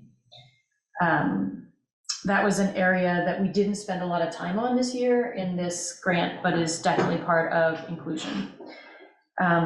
And then to budget for welcome bags to welcome new residents and tenants also to the community, support the library's social justice discussion group, to consider making vouchers available for childcare and possibly transportation, so people of limited means can participate or volunteer on committees and boards. Those 3 things are things that would be in this next grant. The last thing is to budget for a social worker position for the town to support mental health and safety needs of the community. I know that's something you guys have been exploring already. That is not part of the next grant, so that would just be separate. And then the last thing on the select board's list of things to consider would be to support the planning commission, which I know you're already doing, as they work to promote changes for zoning to add housing at low and mid price points. So that's kind of the list of things that the select board could do moving forward for next steps. Do you want me to go talk about all of it, or do you want me to stop there and take questions or thoughts, responses? I think for myself, I need to absorb it all for a little bit. Totally, that makes sense. Mm-hmm. Yeah. And I'm still repping, I know the state changed Act 250 some to make more housing downtown, and I saw a very nice piece in the Addison this week about what Bristol's doing and what Kevin had given some reports on what they're doing on things but making it, we had something at the bank called the middle income. Right. But when I see a minimum income home price is $450,000, $500,000. Whose middle is that? Whose middle is Right. that, right? Yeah. And who's driving that? Who's driving that bus, so to speak? Is it the builders and the contractors and material now to get? Yeah. It's the buyers. It's the market. It's the buyers that are. If they overbuild and then they say it sits there for 6 months not sold, will they start lowering the price? I'd say it's a catch-22, I don't know. Right now, there's not enough housing stock. I mean, everything's going. Of any Yeah. kind, yeah. Of any kind, yeah. I mean, The prices are not gonna go down, no Yeah. matter what. Nope.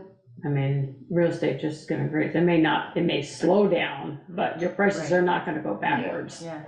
I mean, I tell you this quick, cute story. Some of them, we're building a branch on Main Street in Brandon, and we asked for one change order. We've asked for some, but one change order, we wanted a outlet put in the ceiling, and a suspended ceiling, and it was $1,600 for that change order. I go, let me go to the hardware store and get some 12-2 in a box. Right, I'll be back after And I'll be lunch. back and I'll do it myself. But I can't, but I went, what? $1,600 is change order, they said. I know. Yeah, so who's driving? The planning commission on the zoning regs, it's like, that's great, you could have that in there, but how do you control that, Yeah, Yeah. and my thought is, Yeah, there are some changes. I mean, I think that they, like you said, and I think it was in the paper, like they are doing some things that could make some potential changes, but. I think what's hurting us here is there is some vacant lots, or there's some houses that could be, but we don't have a municipal septic system. We put everything in the ground, and, when the engineer says it won't, you can't put two systems in that little backyard of that, Peter, you've done Or mine one, before. or one big shared system Right, doesn't you work. can't, it doesn't work, So of the things for the select board, none of these is really a huge ask. They're more about encouraging, supporting, that type of thing. A couple things that would cost money that you could do if you got the grant, and the one that's a big expense that you've already been considering and talking about anyway. So that's the select board thing. The next piece would be if you created an equity committee, which is something that a lot of communities have been doing to try to take some of the work off the select board's shoulders and to support staff. And so this is just a laundry list of things that they could do. Not a mandate, but just some ideas. So they could be producing all are welcome here banners or signs for store windows or home residents. Support and promote minority-owned businesses. That would be collaborating with like the Professionals of Color Network in Vermont and other organizations and groups statewide. Creating a forum for feedback from community members, there's a typo, about issues or experiences with inequity or discrimination. Begin the process of equity mapping. Equity mapping is a tool that uses data to help leaders make informed decisions about investment and development opportunities by looking at the target impact of proposed projects. That would be something that the grant could get started. Make sure everybody in the community knows that we do have access to language support services. So if somebody were to walk into the town office or the school or, the Masonic Hall, someone could call and get someone in that language. Try to encourage more diverse voices on committees and boards. Collaborate with other agencies to create and promote restorative justice. Create some type of handout or business type card that has information and resources for people to report community incidents of discrimination or harm. That's also something that could be in the VCF grant. And then explore readiness to join one of two programs, which are statewide. One is called EPIC and one is called IDEAL. And they both support municipal governments in this type of work, but they require a lot more commitment than, we are really at a point yet. So the equity committee would be a group that could start to look at what would Bristol need to do to even be ready to participate in one of those more collaborative programs that's running statewide. So those would be things that a committee could do. Then there's a list of things that the administrator could do with help from a committee if one existed. And so that includes putting the Declaration of Inclusion and this decision-making tool prominently on the website, creating a click here button on the web page, or having other easy means for reporting incidents of discrimination harm, reviewing and updating all the job descriptions with inclusive language to help make it easier to encourage hiring of people from different populations, scheduling some ongoing education for all employees and volunteers, including you guys. And that might include 2 trainings, kind of like the ones we've done, but maybe in more creative formats to make it more possible for people to attend. Having posters in town offices with inclusion statement, policy goals, and where to report incidents, and having some information in new employee packets.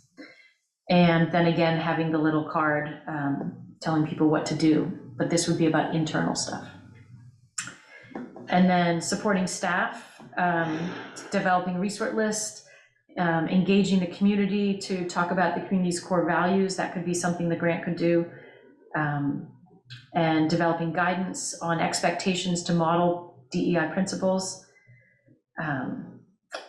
So those are the big ones. So lots of possibilities for where to go from here. Some of them cost money, and if you want to do those, that's our next piece, is a grant application to the Community Foundation. A lot of them are ones that just say, yeah, we want to bolster this conversation. Any thoughts or questions about that next step piece before we talk about the grant?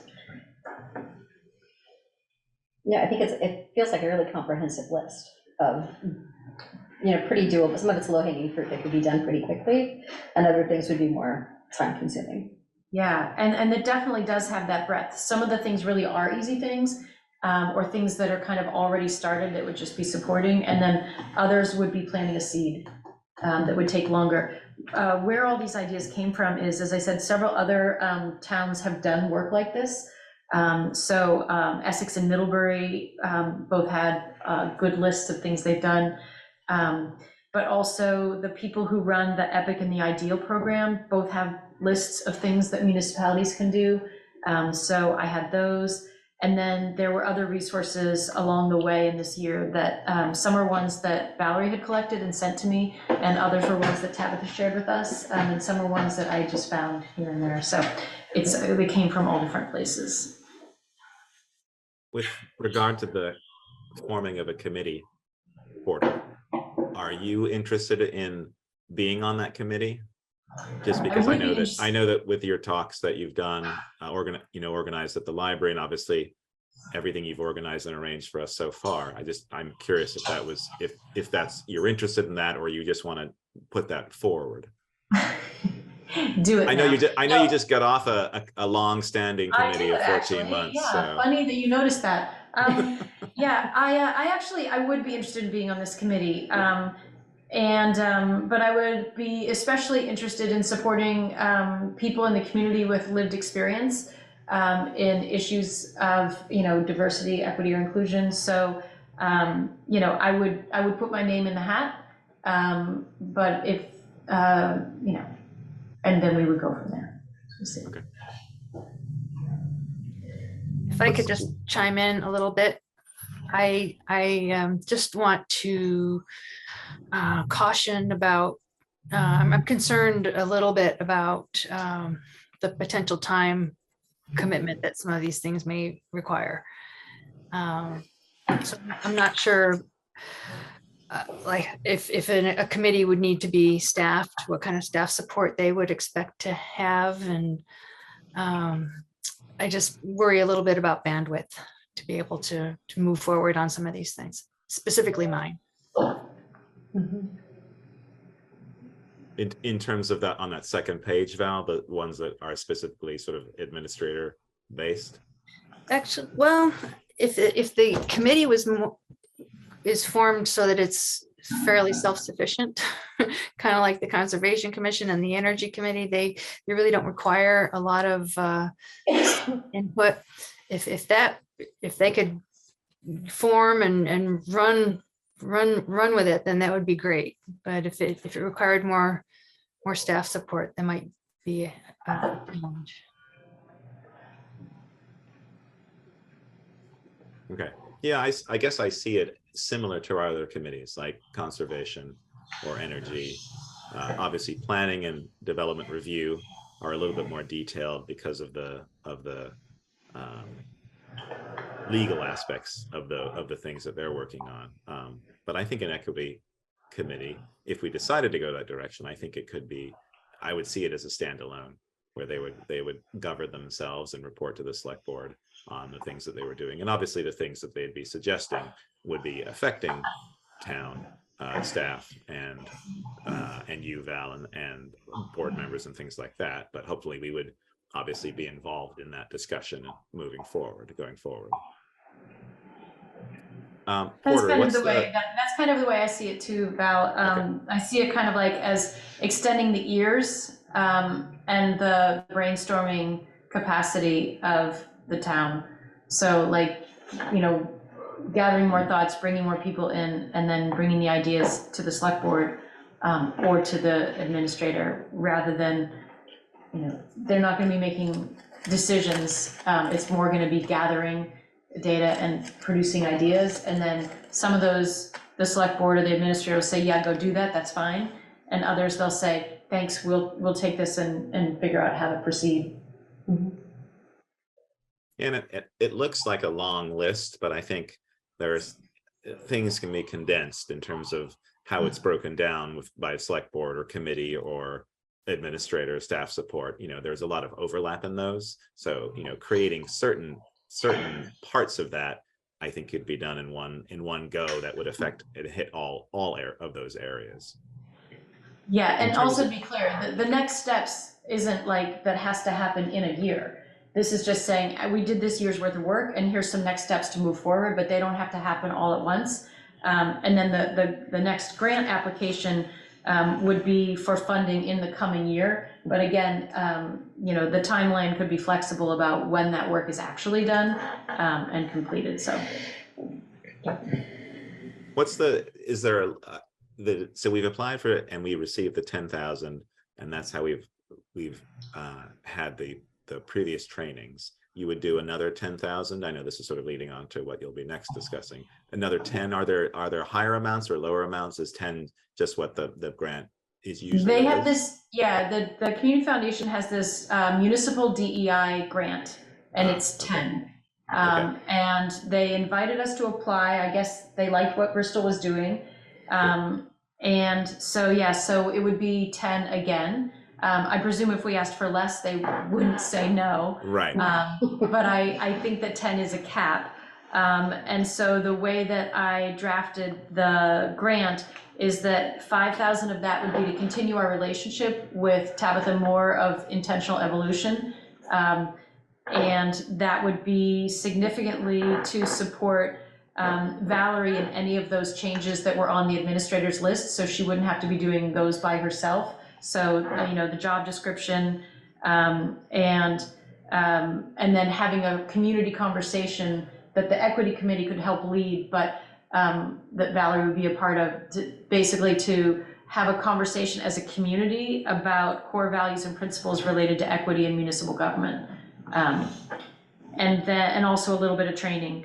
And then 3,000 would be for community outreach, the things that were on the next steps. And 2,000 would be to start to begin to develop some metrics and do some data collection about you know, equity mapping in the community. Okay.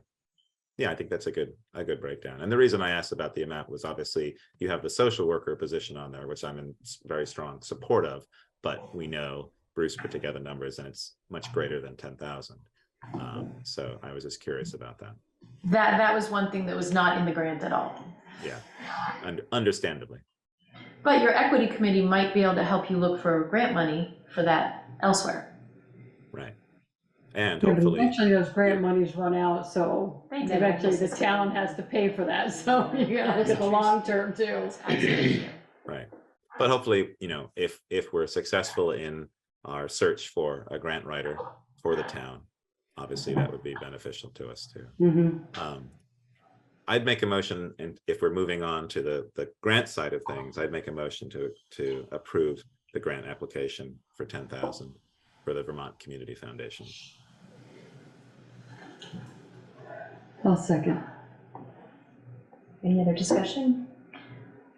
I just, Yeah, the only thing that I'll say about that is that the grant report and the next steps don't require your action, and you certainly can absorb those at your leisure.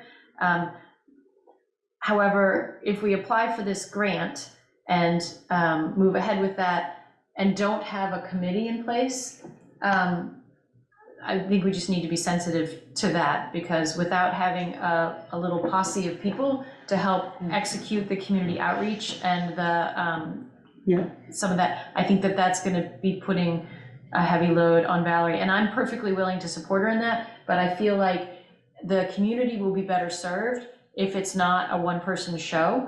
I feel like the community will be better served to have more and a broader range of voices to help do this outreach and community values conversation. So I'm happy to do it, but I feel like it would be better done with a deeper range of chorus. Is there a deadline, or is that a rolling sort of situation for the grant? The reason that I'm here now instead of waiting till after we had done the final survey as part of the first grant is that they had asked me to apply in April.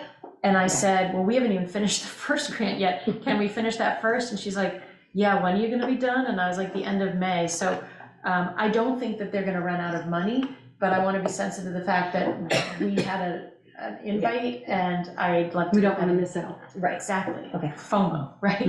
Right. So that's why I'm here. She said, can you do it by the end of May? I said, I can. So here I am. So that's sort of where I am. But I let her know I was coming tonight.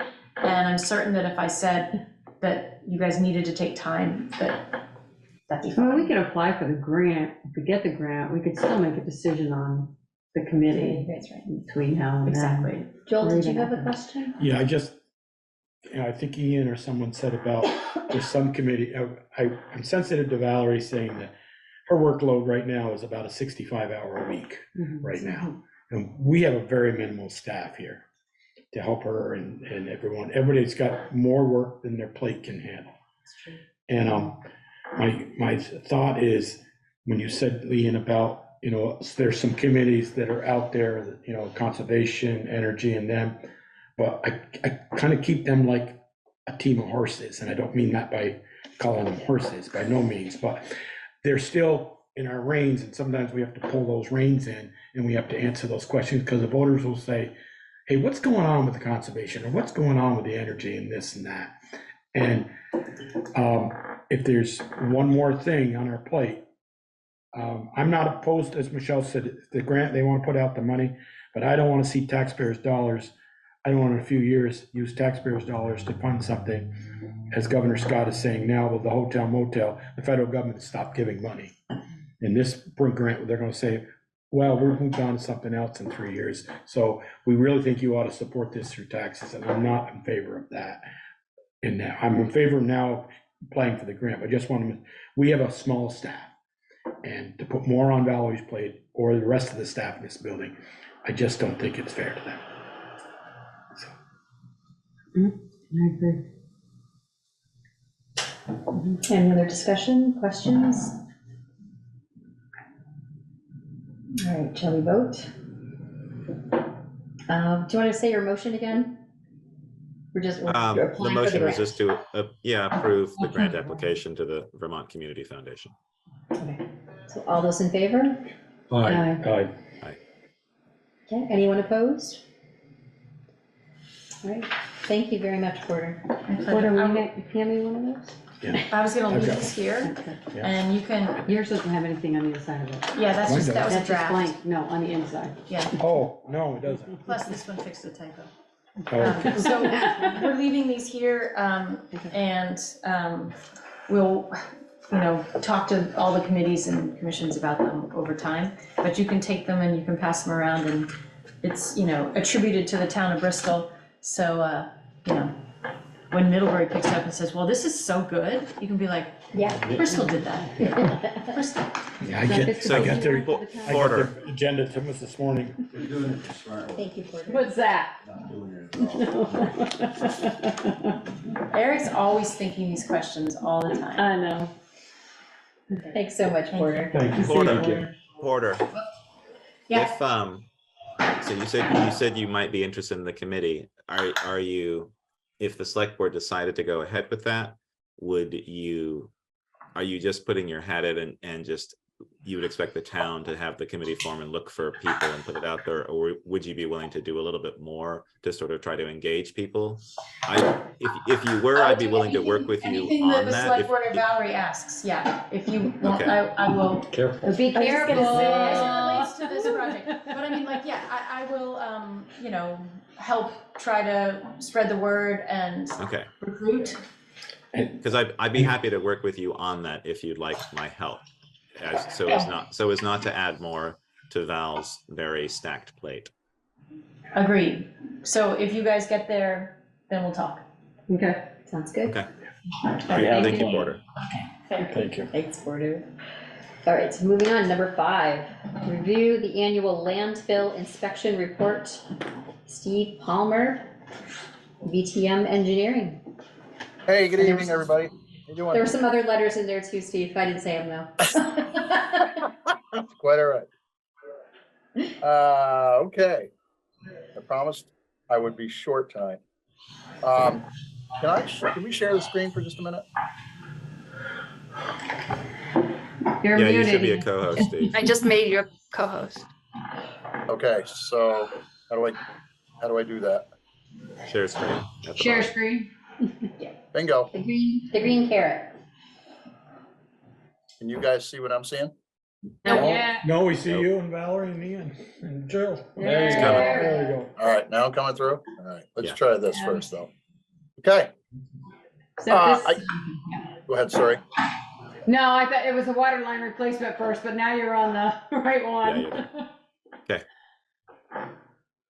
Are we doing the landfill first? We Yeah. are. Landfill over Yep. there, yeah. Sorry. You're good. You're ready to go. I think pictures sometimes are worth 1,000 words, right? So, and I know a lot of folks don't get out here very often. The landfill, you can see I picked a really horrible day to go out for a site walk too. So here's the entry road, right? Down below, coming from the highway facility. There's a solar array. There's some other good pictures of the solar array. In general, folks, the landfill looks pretty good. You guys did a great job last year. We had a bunch of recommendations in terms of things that needed to be reseeded, trees that needed to be removed from a bunch of, I'll show you in a minute. This is just kind of from a bunch of the stormwater swales, which they did. There's a couple left. There's not many. Here's one at the south end. I noted a couple of things in here, and there's some reseeding that really needs to probably get done. I don't know, up around the solar array, it's mostly on the top of the landfill, right?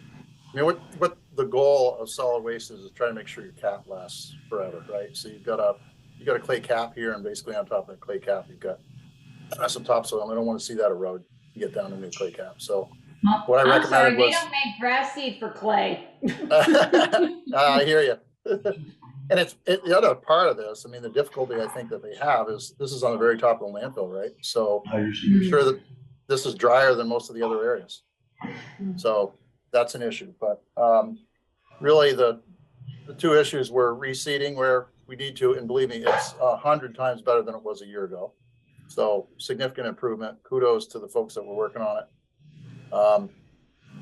And let's see, where's the last swale? Now, go back up one. Do those trees have to be taken out? Is that where you were talking about the ditch? The trees have to be taken out? Yeah, there's a couple. There's not many.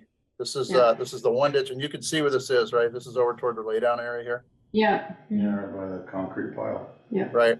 And the reason is, I mean, anywhere on the cap, and this is really right on the edge of the cap. I'm not exactly sure where the clay left off, but it's probably pretty close to this. They don't want the root systems growing through your cap.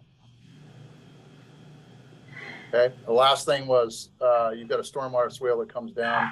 There should have been a culvert in here. You can see it just kind of ends, right? They built the road and I don't know what happened, but that's pretty minor. I think it's something highway guys could probably fix in short order.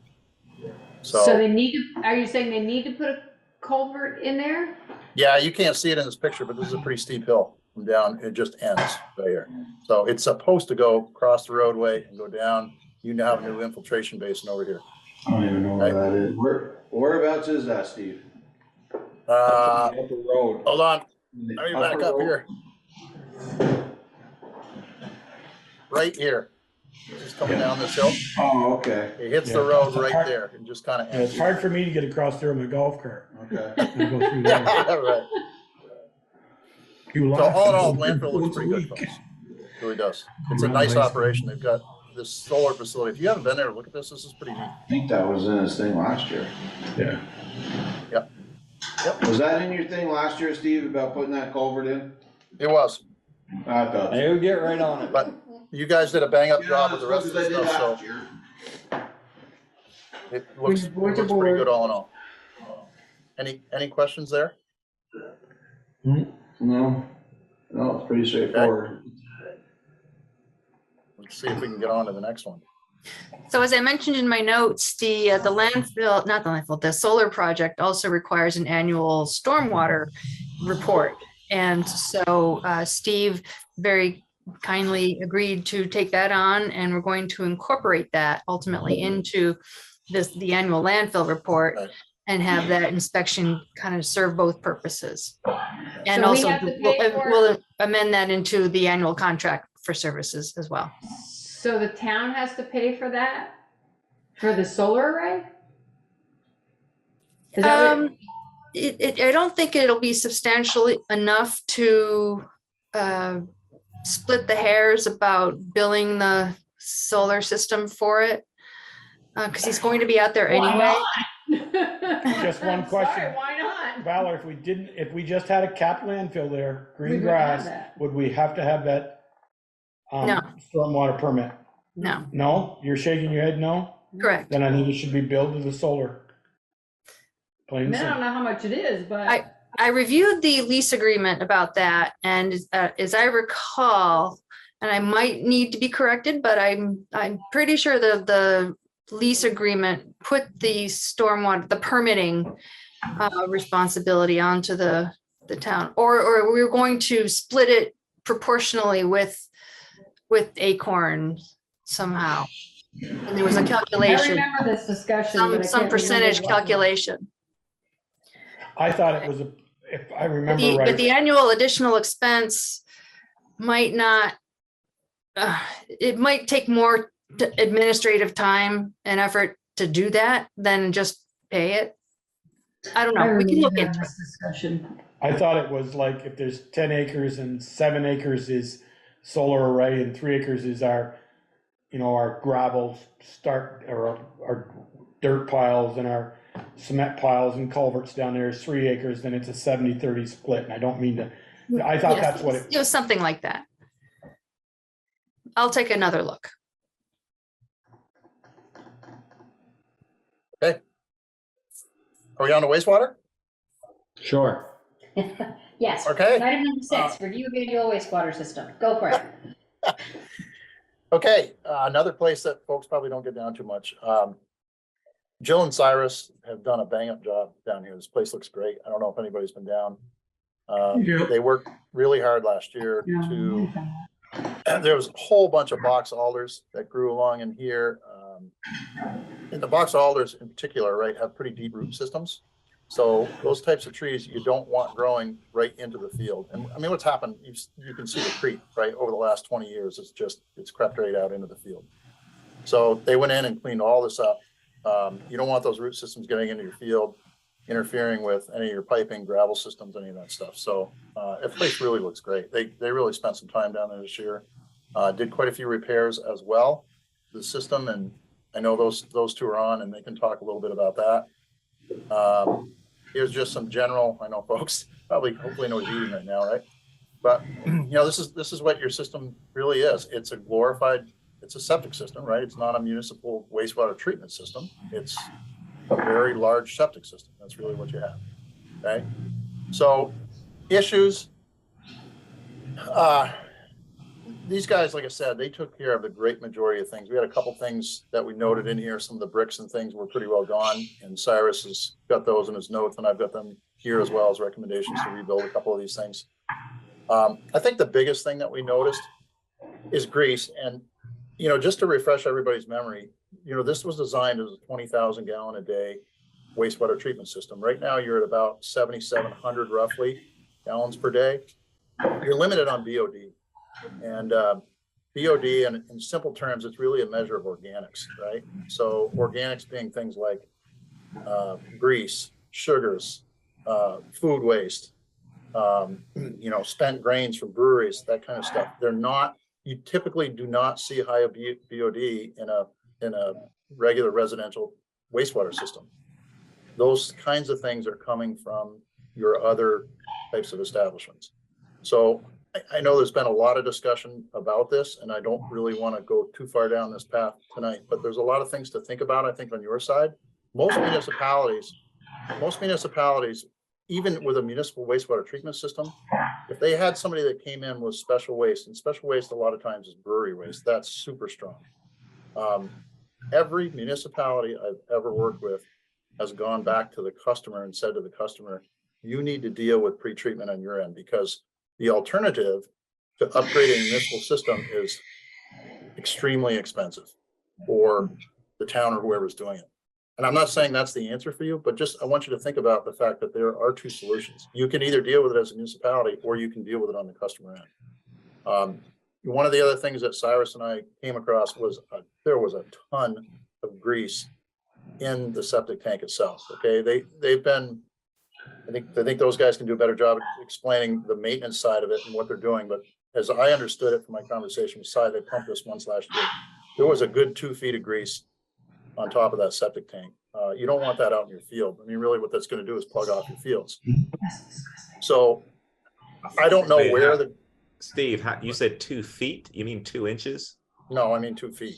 Oh, okay. Just want to be clear on that. Yeah, no, there was a huge amount of, Cyrus had to basically, I'm not trying to be gross about it. I'm just trying to explain to you. I realize that all of these restaurants have grease traps. Right. I don't know what the maintenance schedule is. I don't know how that's all being dealt with. Apparently they're not doing a good If it's job. being done, I don't even know the design of the grease traps and whether or not they were designed in a manner that would adequately remove the grease. So I can't really speak to that end of it. I'm just trying to explain to you, there are two ways to look at this, right? If you guys want to get the most out of the system, and I think to expand your downtown and expand your wastewater capacity, you are right at the limit right now in terms of BOD. Your limits from the state today are 33.4 pounds a day of BOD that they will allow you to dispose of in the field.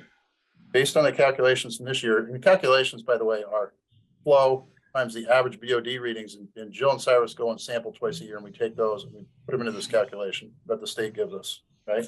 So you're allowed 33.4 pounds a day, you're at 33.1 pounds a day. You have no capacity left in the system, and you're at 7,700 gallons a day as opposed to 20,000. So I'm just trying to explain to you, looking forward, I think you guys should think about how to deal with that, and whether or not you truly want to deal with this on municipal end, or you want to do some other things to maybe work with the businesses to try to lower what's coming into the system. Okay, does that make sense?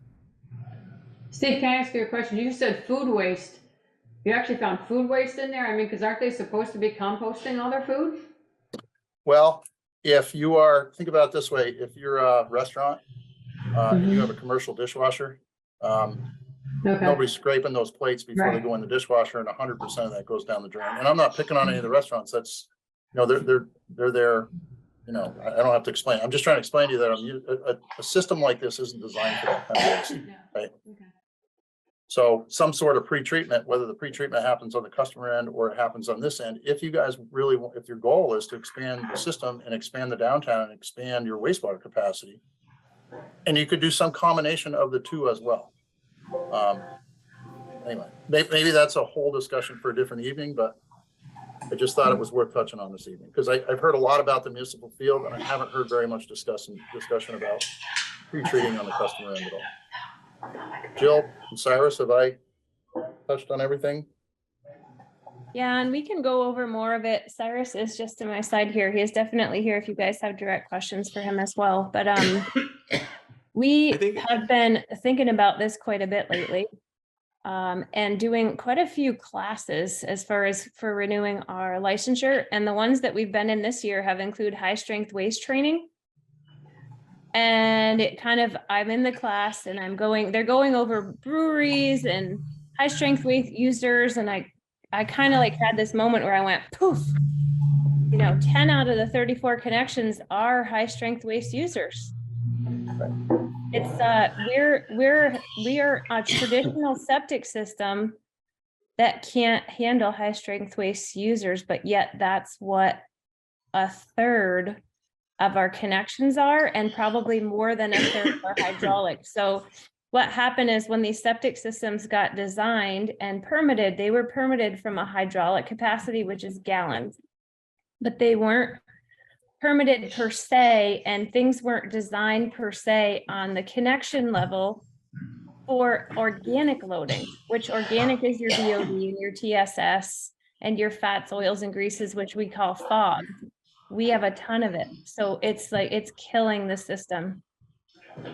So pre-treatment would be a very big step, and continuing to work hard with those high strength waste users. And we also, once we get into the budgeting, need to start looking at how we're billing for high strength waste connections versus non-high strength waste connections as a potential way of trying to deal with it, at least for the next year, while we figure out how to rewrite probably ordinances and do some deeper diving on the underlying issues. I guess, is that going to be the first stage of that, do you think? I mean, we can make this an agenda item to sort of discuss the findings of this report, but I think we need to look at our ordinances first before approaching high strength users and things like that, right? And I know we've talked about this before, and we have changed some of that language, or at least have discussed changing that language. Well, and let me offer you some console that's actually coming from the state. Is they're realizing that high strength waste users are pretty much destroying a lot of our municipal wastewater systems without us having a way to deal with it. So they're actually thinking of using some of their state ARPA money to actually produce a full ordinance that deals with all of these pieces and share it out with all the municipal systems. Do you know when that's going to happen? Yeah, this year. Okay. Yeah, so I think that we're aligned really well with the timing. It actually couldn't be quite more perfect. And they asked in the, of everybody in the audience, which there were probably 300 wastewater operators in the audience who's interested. And we were all like, yeah, we need this. Many, many small municipalities. There's probably only 3 to 5, maybe 10 municipalities large enough to have the bandwidth to have created an ordinance and pre-treatment requirements. Right. Okay.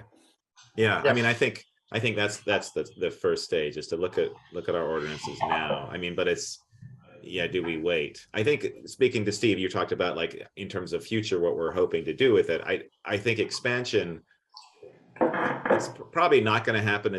We're never going to be able to have the money that we would need to expand it. But I think the main thing is preventing it from failing and having some overhead to the system, which it used to have, but now it doesn't anymore. And so I think we want some sort of comfortable overhead, so we can continue using the system and obviously upgrading it and updating it. But I don't think expansion is on our horizon at the moment. It's just keeping it from failing. Yeah, and I so think maybe a poor choice of words on my part. No, not at all, because we talk about it, but it's just the sheer amount of money it would take to make a pre-treatment system or to enlarge it to include more users. We would have to get so many more users on the system to be able to make it affordable, and I don't think it could ever pay for itself. Right. I mean, the hydraulic capacity is there. That's the sad part, right? Yeah. If we can deal with pre-treatment, you have plenty of capacity in the existing system, hydraulically speaking. So, and there are other things. I haven't really sat down and talked to Jill and Cyrus about this, but there are, for instance, if they were going to design some sort of let's put it this way. I think you would want to know what's coming out of each one of your users in terms of the strength of the waste. You would want to do some grab samples, for instance, from your restaurants. You'd want to do some grab samples from your brewery, so that you really had some hard data to know who was really contributing, high levels of BOD to the system. So you know where to start in terms of treatment. Okay, Yeah, so my suggestion would be to have this particular discussion. Let's make it an agenda item for a future meeting. Because I think we could talk about this for a good hour, just this particular aspect. But I think a starting point for us, as we sort of know what's coming down the line in terms of this at the state level, how do we start getting a handle of this, and what are the suggestions, like the grab samples, like all this is stuff that I know nothing about, but I'm interested in doing because I prefer not to see our system fail on us. Yep. So at the June 12th Select Board meeting will be a scheduled public hearing for the annual Water and Sewer Department budget discussions. And notice it'll be in this Thursday's Addison Independent, the hearing announcement. And we're also going to include a copy of the hearing announcement in the sewer billing that's going out soon. So I think the sooner we can engage the wastewater users in this conversation so that they're not taken by surprise and hopefully even agree to be part of the solution, so that we might begin this conversation or have more of this conversation at the June 12th hearing. Yeah, that sounds good, Val. I mean, I like the idea Steve was saying, to take samples of all of them. At least, I don't know how many times a year, because, I think it's kind of like out of sight, out of mind, down the drain, and if it doesn't back up, right, I'm not really concerned where it goes. As long as it don't go in the river. I don't think there's a user down there and wants it to go in the river, they know that, but, if it doesn't come back up the sink, my problem is gone away, so. Yeah, but you need to think about what happens if the system fails. System fails, then, there's 34 Then they're businesses. SOL. That are gonna call up Dundas and gonna need a bathroom or something out there because they don't have anything, where's everything's gonna go? And a question I have, Valerie, is does our referendum or whatever that contract, not with contract, bad choice of words is, could we say no more restaurants on our system? Jill says we have 10 high users that are grease and byproduct of this that's really affecting. Could we say that? Well, I don't think there's the capacity anyway. If a new one came and wanted to hook on, we wouldn't have the capacity to authorize it. Well, let me just, for instance, I know they're not on because I think, Peter, correct me, you've been on the board a long time, was when they designed the system. Well, laundromat is not on because the appropriate soap and water that they were going to put into the system. So they didn't put them on. And now. Yes, they are. And we didn't think of. They must be on, right? Breweries and things of that. How could they not be on? Yes, they are. No, they're not. They're not on the system. The They're on the washing water. machines go to a dry well out in the funeral parlor parking lot. They're septic. That's true. Yeah, I knew that's that. interesting.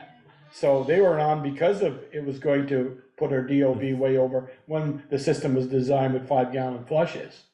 And that's part of the reason why this thing is failing, because you're putting a lot more strength into the effluent you're flushing down the toilet and putting down the sink. Okay. But I So don't their know whether we toilet, can even, what if a laundromat closed up and a restaurant went in there and said, I've got water capacity, I've been buying it from you, they're probably the highest user of water, the rest, But they don't have sewer capacity. but they don't have sewer capacity, so just the thought, could we even do that? We said, oh, we can't allow any more restaurants in downtown. Well, if they pre-treated, they could. Well, I think we need a lot more data from our users to look at that capacity. I don't think we want to think about that right now, but if we have that data and that data backs it up, then we start to look at something like that. Yeah. Correct. I'm not suggesting we make that moratorium now, but we need some data to. What's the best way to get the data? you have to collect samples from where they discharge into the manhole. And so you use a composite sampler for that, which we don't own.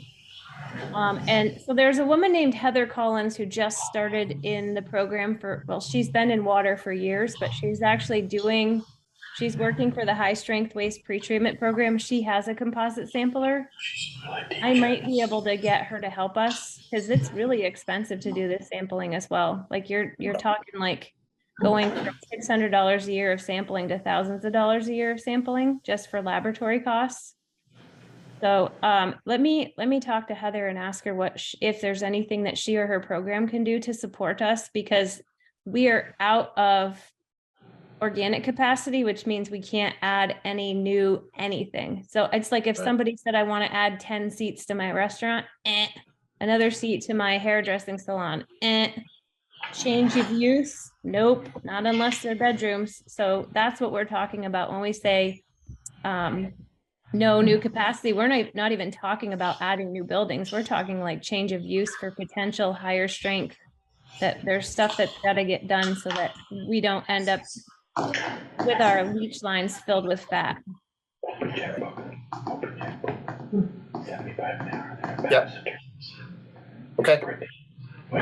Any questions? Can we move on? Yeah, let's move on. All right, let's go on to something more fun here than wastewater. Water. Oh. Yay. Okay. So about a month ago, maybe a little more, you folks had asked us to come back with a proposal for the design portion of Bristol Water West. Okay. And Bristol Water West, just so everybody remembers, are these streets right here, or portions of these streets. Okay. This is basically what we have talked about. So the next, just so you understand where I'm headed with this, the next step in this process for you folks in terms of DWSRF funding is to submit an application for funding to the DWSRF program. I am 100% confident you are going to get funded for this project, just because there are millions and millions and millions of dollars right now that they don't have the capacity to even administratively deal with. So the question really is timing and how long does it take them to get to this? So Valerie and I sat down, I spent a lot of time on this last week and over the weekend, pulling a lot of this together, and I went through quite a few iterations. This proposal, by the way, isn't something that you folks have to, we're not asking you to support this. We just simply put this together so that we had a basis to be able to fill out the application for the state. This isn't committing you to anything. It isn't committing you to even the engineering costs in here. We just needed to be able to put a number in the application, and we needed something to support that with. And that's really what this is about. If they come back and they say, okay, Bristol, here is, here we're going to provide you with the loan to do this, and we will give you 50 or 60% loan forgiveness. And in fact, I'm going to get into that. It's probably a little more than that. That money would then be made available to you, and then we would go through the process of putting together a formal agreement for engineering services at that point. Okay. I just wanted everybody to understand that, because I'm going to show you some numbers, and I don't want everybody to fall over, but this stuff, already prepared. we're now pushing a $5 million plus project. They've strapped themselves into their chairs. So we're, in terms of order of magnitude, it's becoming a pretty big project. These are projects in terms of money that I don't think most towns, and I'm sure Bristol's in there, have ever dealt with on this scale. Okay? Short of the school, this is probably the biggest municipal project you're going to deal with, to be honest, financially. So this is, I don't want to go through, go ahead. Way to set us up. I don't want to go through word for word what this is. It's all in here if you folks want to go through it, and I'm happy to answer any questions anybody has. I did post it to the website so folks can find it. Thank you very much. So really this comes down to, I went through the history in the beginning of this, how we got to where we're at today. I went through the basis of design, right? Scope of work. You can look through all of this. There's a lot to this. And at the end of this, we also went through a level of effort. Here's anticipated schedule, okay? And a level of effort. These are all things that Valerie and I are going to need for the application, okay? And there's a detailed breakdown. There isn't anything that I'm hiding from in here, okay? I'm sorry, I don't have it in here. And the PDF I sent over has a detailed breakdown of all of this stuff, okay? That's also posted on the website. That's right. And it's not, this is not a lump sum budget, by the way. We were simply setting up a budget to work from. This is a not to exceed budget. I think there's going to be areas in here that we're going to be significantly under what we've estimated, but we had to make a ton of assumptions to pull this together. We also, by the way, added in, there was quite a discussion at the last meeting about ensuring that we took into account all of the services. So I've talked quite a bit with Jill. Jill went in and actually counted all the services within those streets and came up with about 170. Am I right, Jill? That's roughly the number. Based on Pine Street, okay, she believes that about 2/3 of those are going to require replacement. That's just, at this point, you need to understand the study that Jill is working on in terms of services that need to be replaced hasn't been completed. So we just made an estimate and we said, okay, of the 170, let's assume for now 120 of those need to be replaced. So I'm going to pull up. I think I'm going to pull up.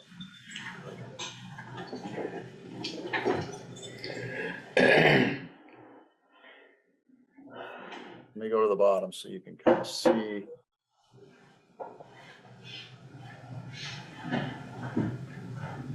Not there, not there, right here. Okay, so we're talking about construction costs. Okay, at this level, we don't have detailed information we don't know how many valves are going to be out there. We don't know how many hydrants we're going to put in. This level, we're making pretty high level estimates, right? We're assuming a cost per foot and we're putting it in for all of the water mains. And then when it comes to actual services themselves, we're putting in, basically I put in $10,000 of service, right? You could tell me today, Steve, I think it's going to end up being $7,500, and I wouldn't argue with you. But there's a whole lot of things that we don't know. We don't know which services are going to be replaced. We don't know how many driveways we got to dig up. We don't know how many trees we're going to move around. We don't know how many retaining walls we're going to run into. There's a whole bunch of things at this level that I can't even begin to tell you. So I'm just trying to explain to you, there's a lot of assumptions at this stage. Again, whether this ends up being 4.5 million or 5.5 million, you're talking some pretty big numbers. I just want folks to be prepared for that. Okay. So Boy, in terms of that's in a free treatment plant. You're probably right. Maybe 2. Yeah. So here's what I was telling you about. Okay. I included all of this information in here and all of our assumptions. Okay. Some of this, by the way, let me talk a little bit about special services. This isn't just our time for surveying and design, and there is a ton of time. Valerie and Jill will tell you the bureaucratic nightmare, and that's what I call it. There is so much time spent with both BWSRF and WID, Water Investment Division. It's sickening. There is hundreds of hours of time spent with those folks just dealing with bureaucracy, hundreds. So some of the stuff I want to touch on, there's a couple of other things too. They've come out with a new, each one of these projects now has a new, I call it an environmental summary form. That's really what it was. This used to be, as of a year and a half ago, this was 3 pages and it would take me the better part of a day to fill out. This has turned into 20 pages. It'll be a week of time if we have all the information available. ArtGen, part of this is archaeological, right? We have to work with historic preservation, even on a project like this. And people shake their head and they say, what possibly could historic preservation have to do with people getting up and walking out? It's a 1905 water pipe. Yeah, exactly. It's a requirement of using any EPA funds, okay? So, you know, I can do some of this stuff, but I'm not efficient at it. You know, HeartGen, I've worked with these folks. Valerie's worked with them, I think, or some other folks recently as well. They're quick at it. They'll come in, they'll do their proposal, which, Valerie, did I send you both of those, HeartGen? You did, and that's also on the website. Perfect. So LE Environmental's on there as well. So what I asked them, I said, look, please don't send me a proposal just for West. Give me a proposal to do both East and West. So that will, number one, it's less expensive for you folks to have them mobilized one time, right? They're going to come out here, they're going to do a field walk. They're going to do all the research. And I said, for the costs that are in here, and we're not talking, you know, millions of dollars at this point. I think it's better for us to have the information up front. and know when we get to east, we've already done all this work and it's completed. And I think you'll save some money doing it both ways. So I think it made sense to do that. Same thing with environmental, by the way. Their DEC requires what they call a linear assessment. So essentially it's a phase 1 assessment. Okay, they're going to go through and they're going to look at all of the historic uses within the entire area, anywhere there might have been, whether it's a gas station, there might have been a repair garage, there might have been an oil storage facility. There was on Pine Street. That kind of amazed me. They'll do as much research as they can to figure out what was there historically, and then they'll go in and they'll do some underground borings and testing to make sure there's nothing there. What EPA wants to know is if there's an issue in terms of contamination, number one, do we need to address that in terms of the materials that we're speccing out to go through that area that's contaminated, right? So it doesn't hurt the piping. And number two, they want to make sure that we're prepared in terms of the construction, and all of a sudden don't get halfway done and have to stop and spend 3 months figuring out how we're going to solve the problem and what we're going to do with the contamination. So that's really where that comes from. Anyway, I don't want to spend a ton of time. I'm happy to answer anybody's questions about any of this stuff, but I think it would be time better spent maybe in the future. Really what we're looking for is not an approval for this budget, simply the ability to be able to go, or your approval to be able to go ahead and fill out an application for DWSRF to apply for the funds. If DWSRF says yes, then we will come back to you at that point and say, okay, Valerie at that point needs to fill out an agreement with them for the funding. And then I need to work with Valerie on putting together an engineering services agreement that this will represent. Okay, does that make sense? So you need a motion, right? Yes, please. A motion to apply for the DWSRF grant. So move. Make a motion to have Steve and Valerie work together to apply for this, for the funding. Second. Okay. Any other discussion?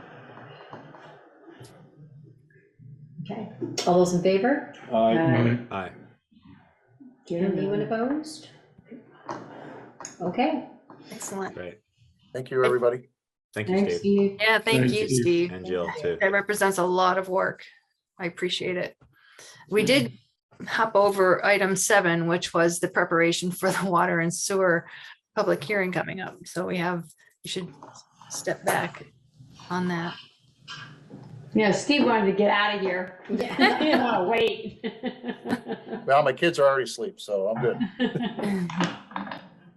He's 3 cups of coffee in, guys. So there's a lot of information to think about for this next item about the water budget and the sewer budget. And I think the discussion of the wastewater system was a good lead-in for this conversation. So I'm not exactly sure where to start.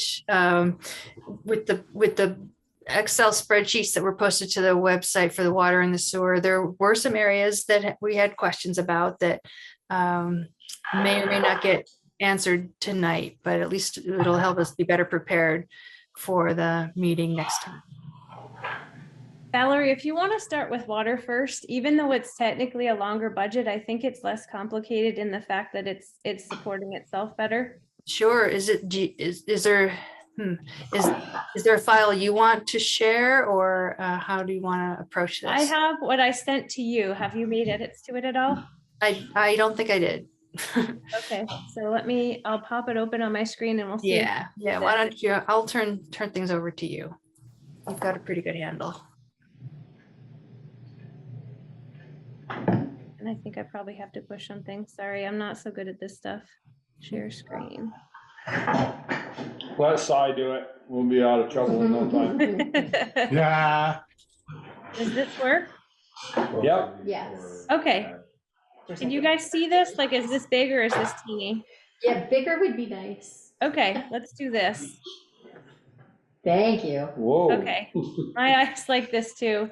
So And that's just a little too big because we don't have all. Yeah, it's not all on the page.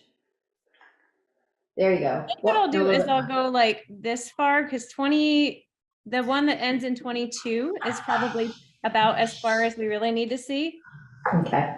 I think you want your other tab. That was last year's tab, I think. Oh. Shoot, Yeah. I'm in the wrong one then. Where's 24? The Oh, for God's sakes. tab at the bottom. I don't see it. I The don't see gray the other. I think I'm in the wrong file. Okay. I don't see another tab, so let me just say, don't say, pop back in here. 24, 24, water. Mm. Okay, that looks better. Do we need to share again, or can you still see it? You need to share. Okay, my apologies. No problem. On.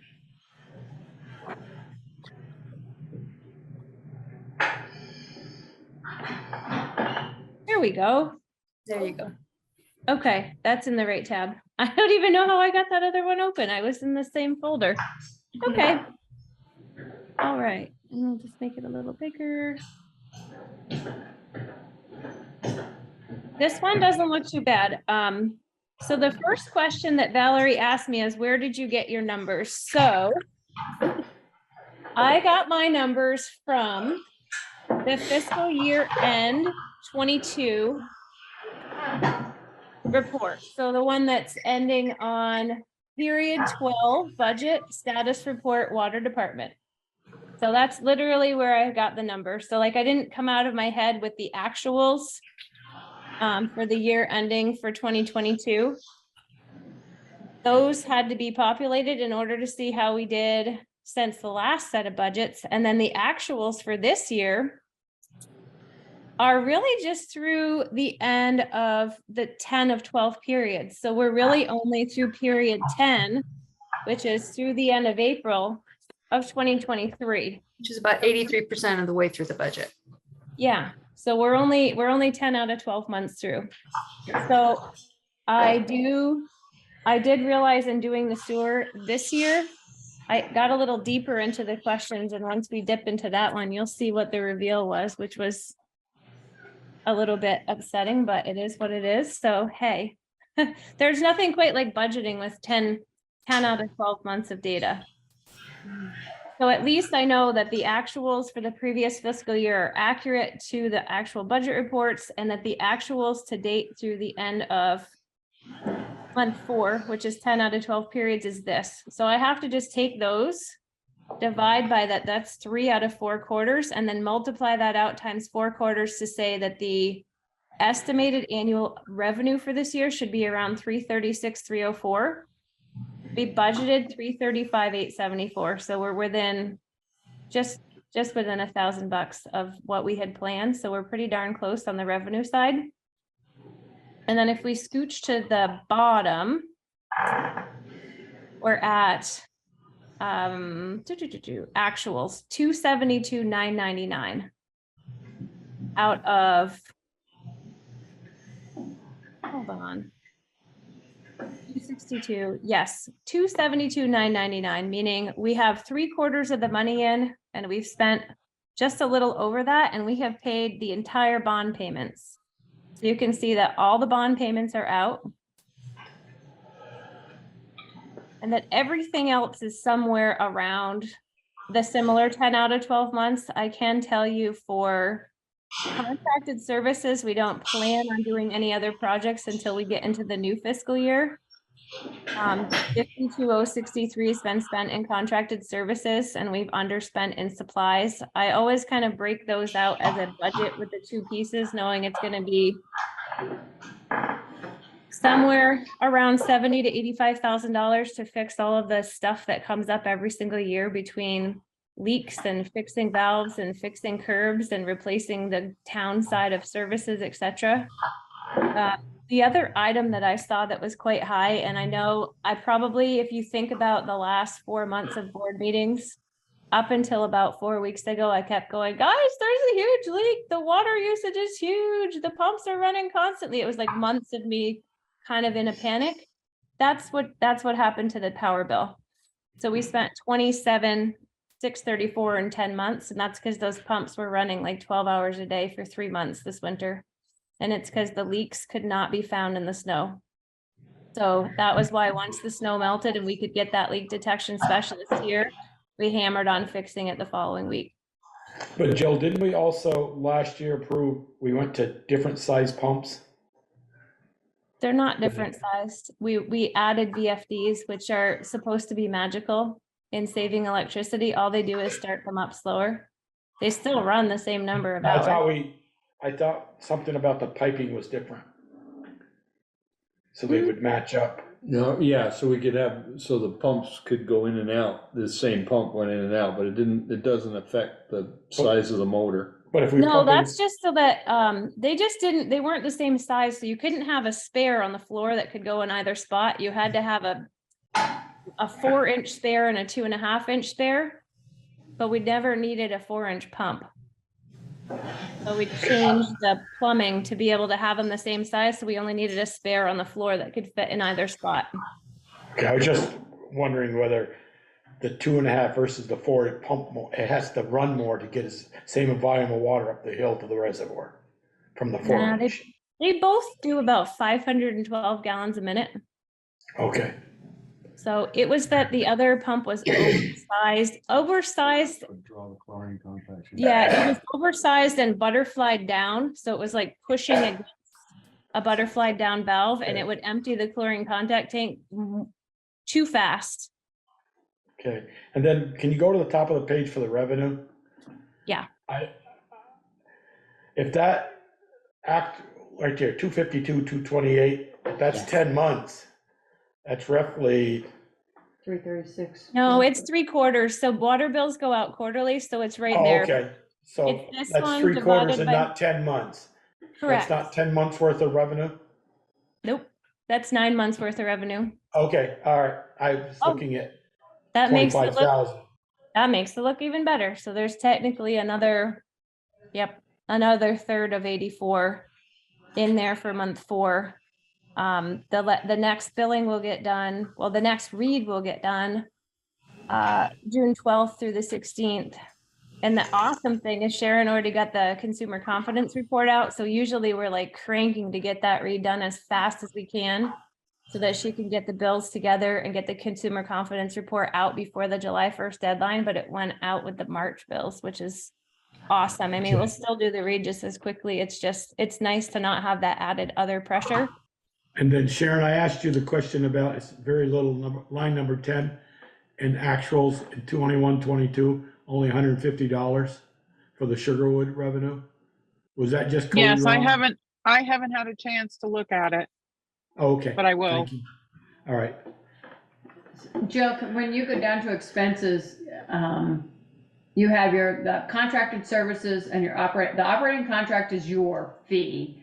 The contracted services is any additional extra that you guys do and bill us that goes under that line. Or Us anybody and does. others as well. So like there was $4,500 for the leak detection service. So that's in there, and any other fee that's any other contracted services that get that need to be done for the water company. So some years a lot of this is us, and other years it needs to be other contractors because there's other things that have to get done on the water for the water company. And under the Like revenue last- side, like we had it- under the we had revenue it- side, under the revenue, I'll back up to the revenue side. Well, wait a minute, can we go back to that for just a second, sorry. So we're already over budget For in contract. 2022, 2023 for contracted services? Now, let me explain something to you. So when I put the budget together, I put 35,000 for the supplies that are for the fixes and 50 for the contracted services for labor, knowing that it's $85,000 to fix all of the things that go wrong.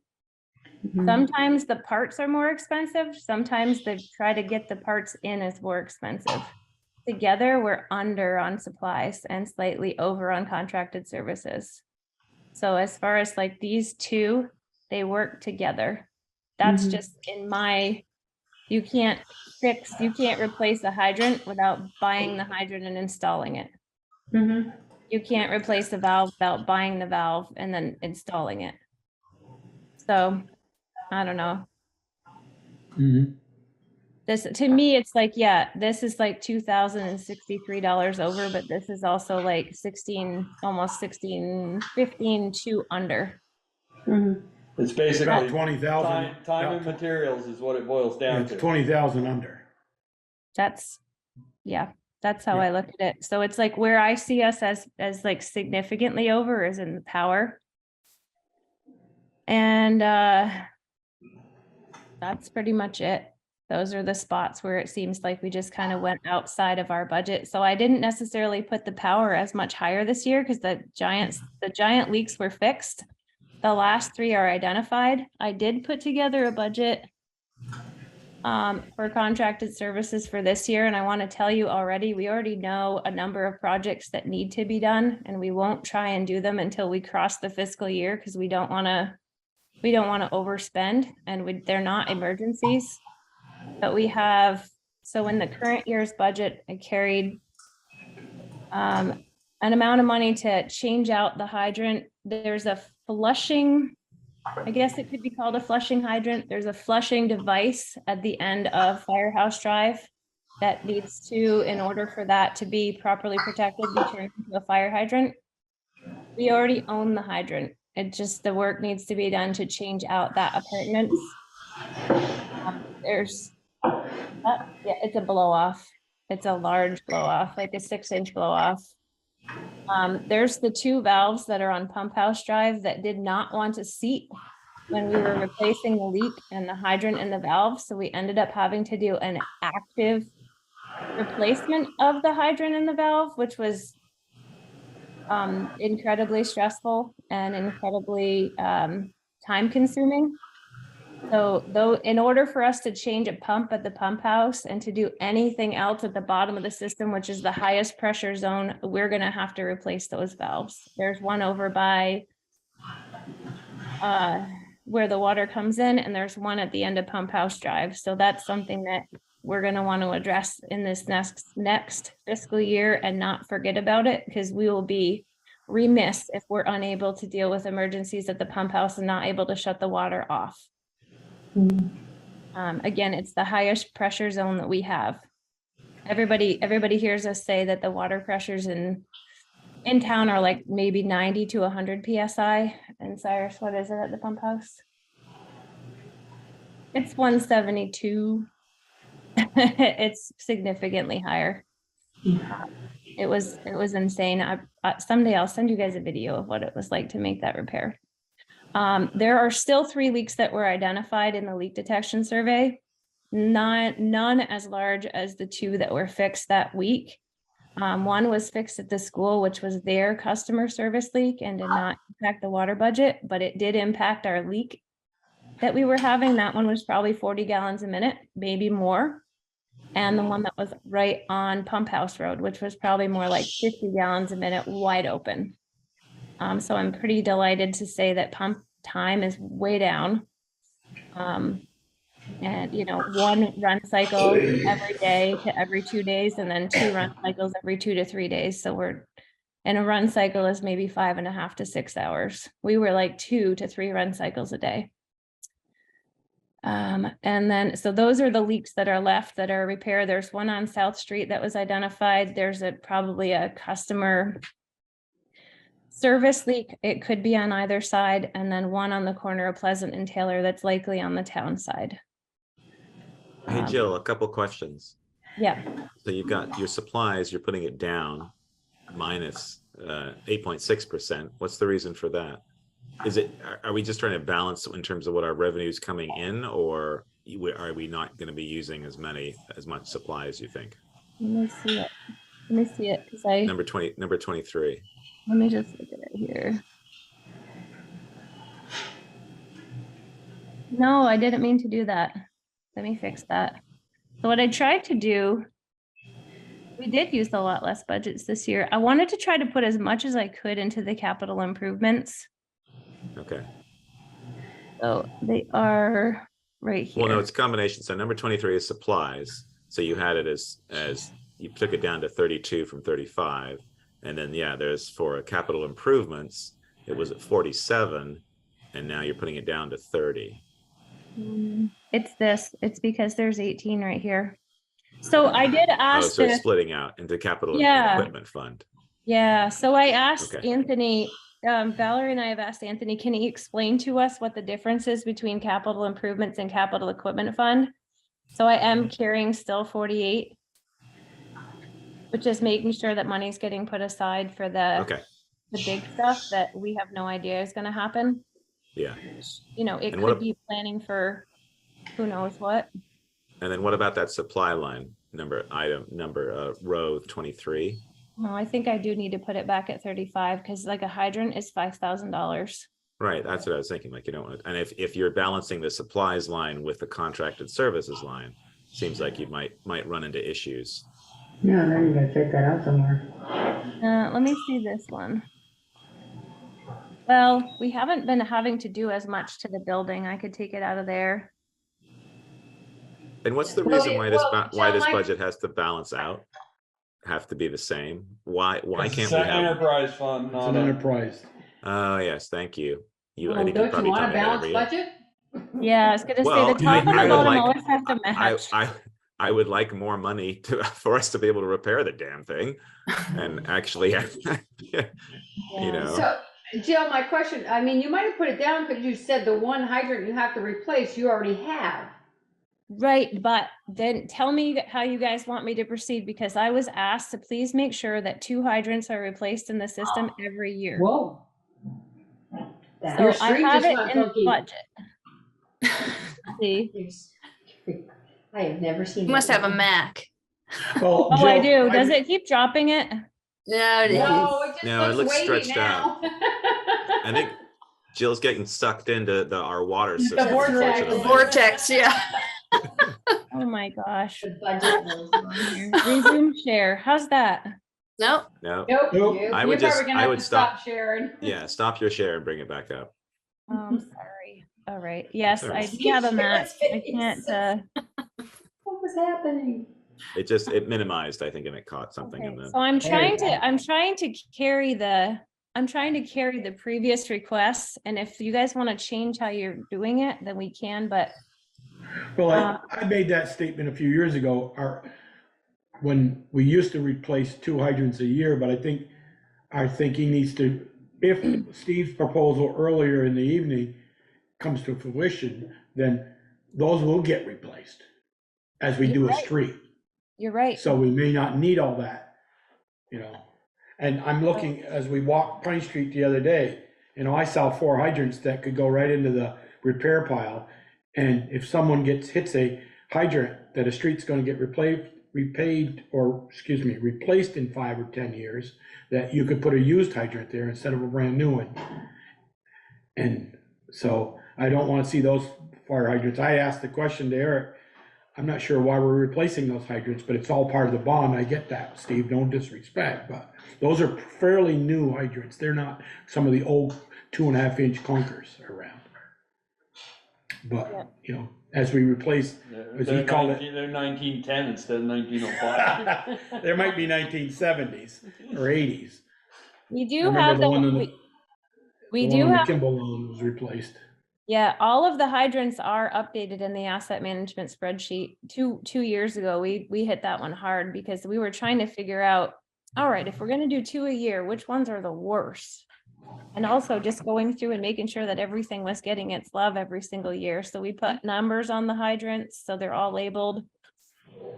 And they get a little bit of TLC throughout the year, but they're pretty well accounted for in the asset management plan, which is a big giant spreadsheet. And pretty soon you'll have all your services in there too as another tab. So the spreadsheet's already being developed. It just hasn't been put in as a tab to the asset management spreadsheet, but that is the ultimate goal. So I do have 2 hydrants in there, but you know, if we are to a point where there's really only 2 that I just am scared to ever touch, and the rest of them are relatively decent. And if we are doing the west side and the east side improvements, that's going to take care of like 50% of the rest of the hydrants that may or may not even be that old. 50, I would hope we'd take care of more than 50%. your east and west side, it's what, They still 5 have lines? north and south side. What you're doing. What do you call it, east and west? So on the west East and west side, and north of, Well, the west side is that list. S So the from west Main side- Street to north? the west side is the list that Steve just gave you for the Yeah. 2 years of construction, and then the east side is that, remember that big spreadsheet that you guys were looking Right. at a month ago? Those There are ain't the, much south of Main Street. Well, now you got Rockydale and that whole section down through there. I would dare to say it's more 65, 75%, but that's Okay, just yeah. guessing. I was gonna say Rockydale's got one new hydrant, that's pretty spiffy. It's a little high, but she's spiffy. So With a if 4-inch you want me main to to, it. if you want me to bring that down to 1, it gives us more for unplanned emergencies. Let me Also- ask you this, do you have a hydrant? Is there a hydrant set aside right now if one got hit tonight or tomorrow? One. Or June, July 1st, She said she One. has one. so. Yep, there's one, but once that one gets installed, for instance, at the end of Firehouse Road or Firehouse Drive, we won't have a spare new one. And tell me why that's gotta have a blow off when that connects to the, that makes the loop all the way down to Woodland Apartments? I don't Can't think it use that. needs to go, I don't know. Why But does no, that have to, why can't the hydrant down at Woodland Apartments, the dead end, be the blow off? No, but where it goes down to Woodland, Taking it out and putting a hydrant in. no, it's a dead end down there. Woodland Apartments is further to the right behind the firehouse. Right, no, but it goes down, that line leaves West Street and goes down past the fire station, down past NRG's new building. or Yeah, there's a whatever. blow off there on top of the hill. There's 2 lines. Remove the blow off. There's 2 lines. The one that goes to Woodland, after you get to the new sidewalk, it takes a sharp right and it goes through, what's that thing called? The It vault, goes through the vault pressure and then reducing there's valve. another air blow off and then it goes down. So it's actually kind of like behind the new building is the water line down to Woodland, and the water line that goes to the end of Firehouse Drive stays on the side of Firehouse Drive. There's 2 lines there. One goes So like you're this, putting a the fire other hydrant goes- in for future use, basically. I believe they Possibly need could it be for also- fire, I believe they need it for fire protection for that, for those New building? businesses. Okay, And then it's just carrying money in the budget for, having to replace valves that fail and having to replace curb stops and valve boxes that get, ripped out, broken, buried, bent, plowed over, etc.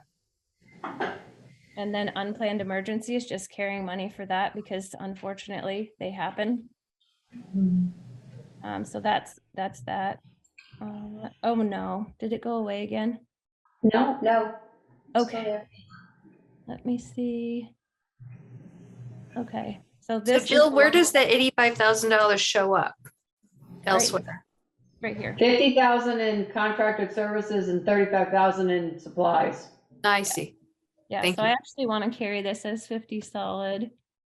And again, they're budgets. Budgets are plans and then reality happens and then we have the actuals. So in my opinion, as long as this bottom number and this top number, as long as the bottom number doesn't get bigger than the top one, I feel like we got it.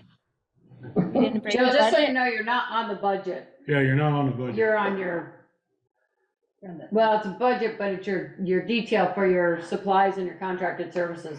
So you're not seeing this one. I'm gonna stop share and share again. Yeah. I'm sorry. You just have to be on that screen when you share. Okay. This one. Oh, I see. I see. Is Here it we go. sharing a sheet versus a okie dokie? Yeah.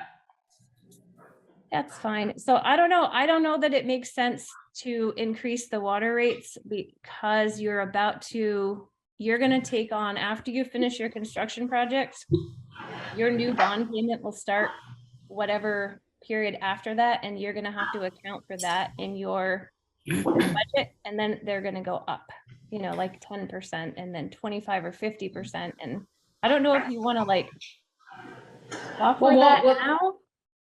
Will that bond payment be in 2023, 2024? No. Right.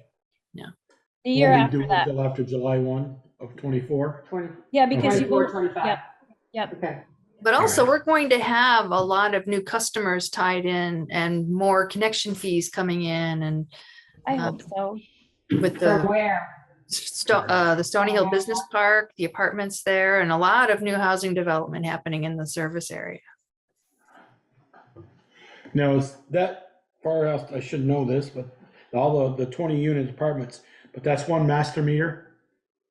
Correct. 20 Right, meters. so you're not gonna have on a bunch of There's only bunch of new one, connections from there. lot of water. but They've only already one paid their customer. connection fee. Right, but only one reading. No, two. No, it's better. There's I think a, there were three meters in that particular one. yeah, I Is think it there's, three I think buildings? there's, Right. 3 buildings. Or 4 buildings. yeah, I think there's an 1.5 and a 2-inch. And then I think there's a 6-inch that's gonna end up a 2-inch in that new building that's getting built on the right. So, but as far as water use, I don't know what their planned water use is at each. I know for residential, they're gonna have, their showers and their toilets flushing and their laundry and stuff like that. So that should probably be equivalent to 20 residential users. One question I have regarding revenues, connection fees. I think we had a conversation a while back about connection fees being allocated to the capital reserve fund rather than being built into the operating budget. So if that's a direction we're going to go, then we shouldn't include them as a revenue in the operating budget, especially since we don't know, it's fairly unpredictable from year to year what connection fees might actually be. So that revenue would automatically go into the reserve fund.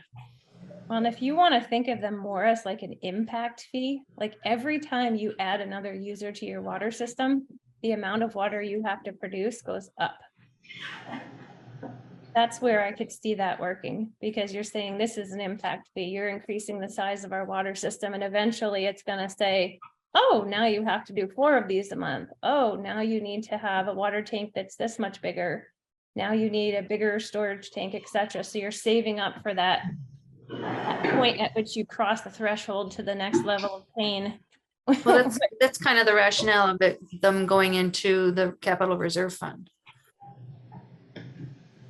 So I'm not sure how we reconcile that. And then in this particular budget, the actuals on line 11, that $9,400, that apparently reflects recent connection fees rather than having been put in the other line for some reason.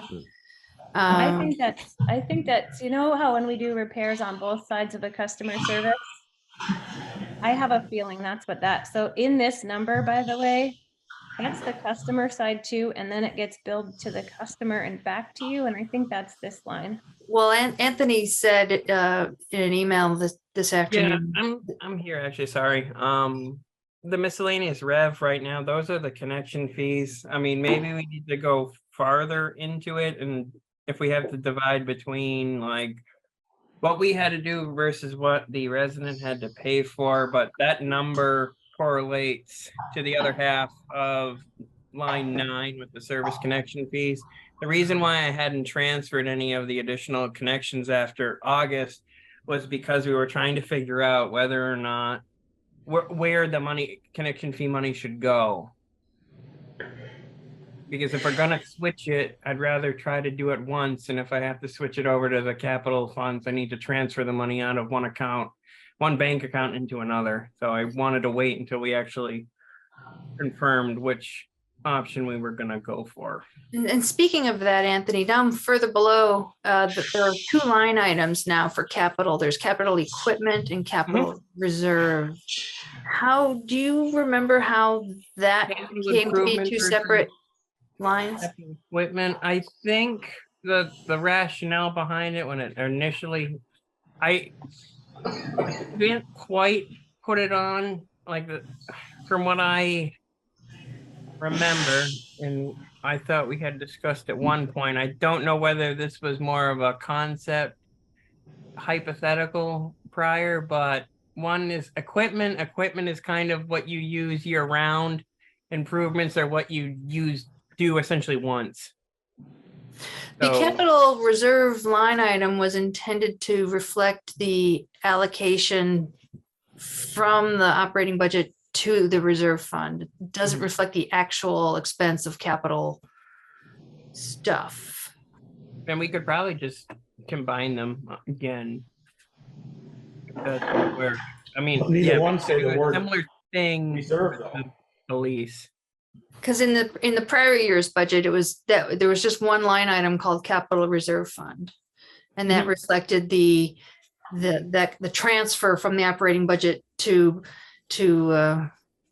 refresh. I mean, we can keep doing that, because I remember what you're talking about, because we do a similar thing in the police budget. Yeah. Reflect capital, so yeah, we can just include it into one. Okay, so can I change this from capital improvements to capital reserve, or is capital, because to me, when I hear capital improvements, I don't think of a reserve fund. Right. Yeah, because there's no line item now for capital reserve fund. Which worries me, because we're trying to save like a bunch of money every single year so that we get a bigger bunch of money for like if we needed to do something that was $500,000. Well, there's a separate capital reserve fund for that. That's not reflected in this budget. Displaying the money that's moved out into the actual. Right. It's demonstrating the expense of taking that money out and putting it into the capital fund. Exactly, yeah. So yeah, we would just, you can combine both of them. I don't. And is that, I think what Jill wants to know, is that the reserve fund in there though? Yeah. That No, that's 30,000 that she's got in there goes into the reserve fund. Yes, Can I put the 18 below it in there too, please? yes. Yes. Okay, cool. That's what I wanted to do. I think originally when the concept was conceptualized, we had thought of, oh, wait, so if we needed to demonstrate the difference, how much would it actually be per section?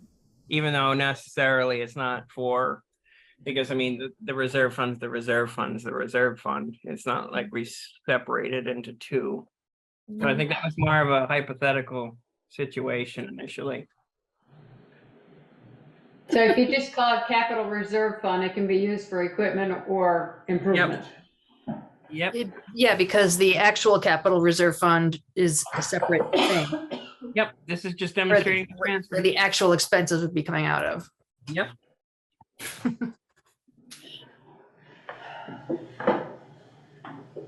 I'm getting at that point where I'm tired and I'm not. I know, I was just about to say, getting mindful of the time. all right, Yeah. I guess will you guys want to dive into the sewer one for a moment here? Can I ask just a quick question? I know it's late, but, where am I looking at? Meters and Right here, meters and touchpads. Yep. You've kept it at 2022, 122, you spent 7,100. This year you spent almost $4,000 and we're still keeping it at $2,000. Why? Let me put that to, you know what, can I go down to one hydrant and add 5 to this?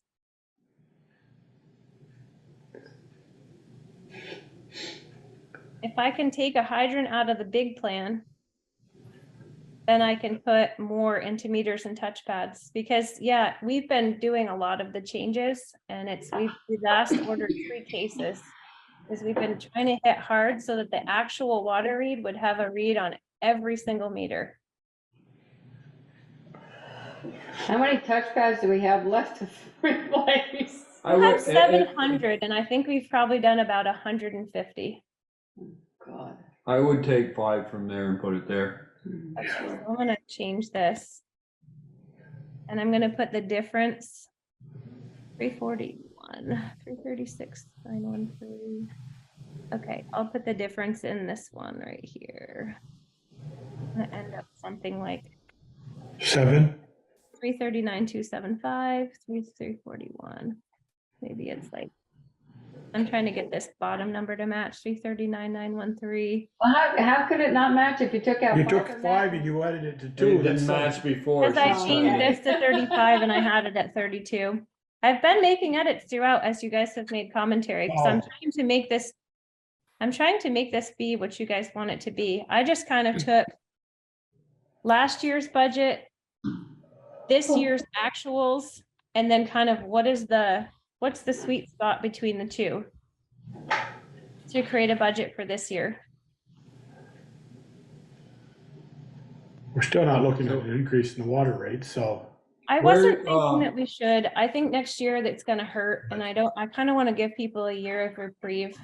But it's up to you guys. If you want to save more this We year. didn't raise them last year, did we? We didn't raise the rates last year, did we? No, or was it 2%? Or I think we did. Yeah, we did. Let me look. 2%. Here. Nope. This does not include any increase in the billing rate, only shows an actual estimated revenue, which is 3.1% above last year. I didn't think we did. We just knew we were gonna get new customers for here up on North Street and. So, I mean, you guys can if you want to, and then we can put more into the capital reserve fund. I just, and maybe get people used to it, because once you get your next bond vote, it's gonna go up. And just what I'd like to know as a water user, and Darrell is a water user, is next year, if we go through with the Pine Street, start paying that pond, is it, I'm gonna shoot a number out, don't hold me to it, 5% increase. Or if we raise it 2% this year. 2.5% next year. And 2.5% next year. We're halfway there. I'd rather pay a little now and then not a huge jump next year, or it's just, I'd like to know, Valerie, by maybe our June meeting, when we're gonna vote on the budget, what that would. Yeah, but you don't want to do it 2% this year and then 5% next year. But if we don't do anything this year, will the 5 be a 7 next year? That's what I'm asking. That's all. It I know it's depends hard on to what predict. loan forgiveness they give you on Pine Street. Right. Yeah. They give us as much as they did on West Street. I'm not holding my hand on it. Right, Baker? We're pretty buttered about that, aren't we? Still pretty sore. Yeah, we swallowed a lot of, we wiped off a lot of egg on our face that night. Yeah, so how much to increase percent in anticipation of new bond vote payment? Right. Great. We can look at it and see. I could have sworn it was something like a 10% increase to do Pine Street, and it's almost like a 50% increase to do your west side. Still be less than my cable bill a month. I think I remember it being $8. I think we had thought if it came out to the construction, to the full project cost, it was gonna be something like $8. Was it $8 a month or $8 a quarter? Mine would be $8, and mine bill's about $85 a quarter. So 10% I think be it was $8.50. I don't see that. I realize I'm not a huge user, and Mount Abe will probably shoot me for it, but I don't see that as, Yep. we can't let this system fall apart. Yep, I think you're gonna end up, once your bond vote comes through with a if you were to get about 50%, you're gonna go about 10% up. So that would be next year, a 10% increase in costs. My God. Why don't we get more executive? Anyways, how do you guys want to deal with this before the next meeting where you're presenting it to the public?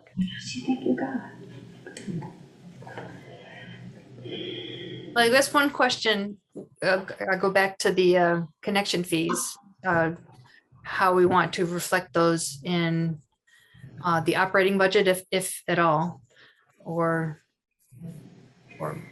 what? I guess I'd go back to Jill's point about it. If right now we never took on any more users and we just muddled along like we're going, try to replace some pipe, we never need a new storage tank and this and that. But if we take on 100 new users and they say, well, that 750,000 gallon tank's now got to be a 1 million gallon tank and it's going to 2.5 million, those, let's say 100 more users should help. They've increased that to that size. So not that they have to pay that 2 million, I get that, but they should, and the connection fee should reflect that, 100 new users help pay for the new improvements to that system, not new piping. That supports the rationale of allocating those revenues to the reserve fund. Right. And not reflecting them in the operating budget. Right. Okay, so we're gonna say that these connection fees right here, water service connection fees, should get put into the capital reserve. I think that makes sense. Okay.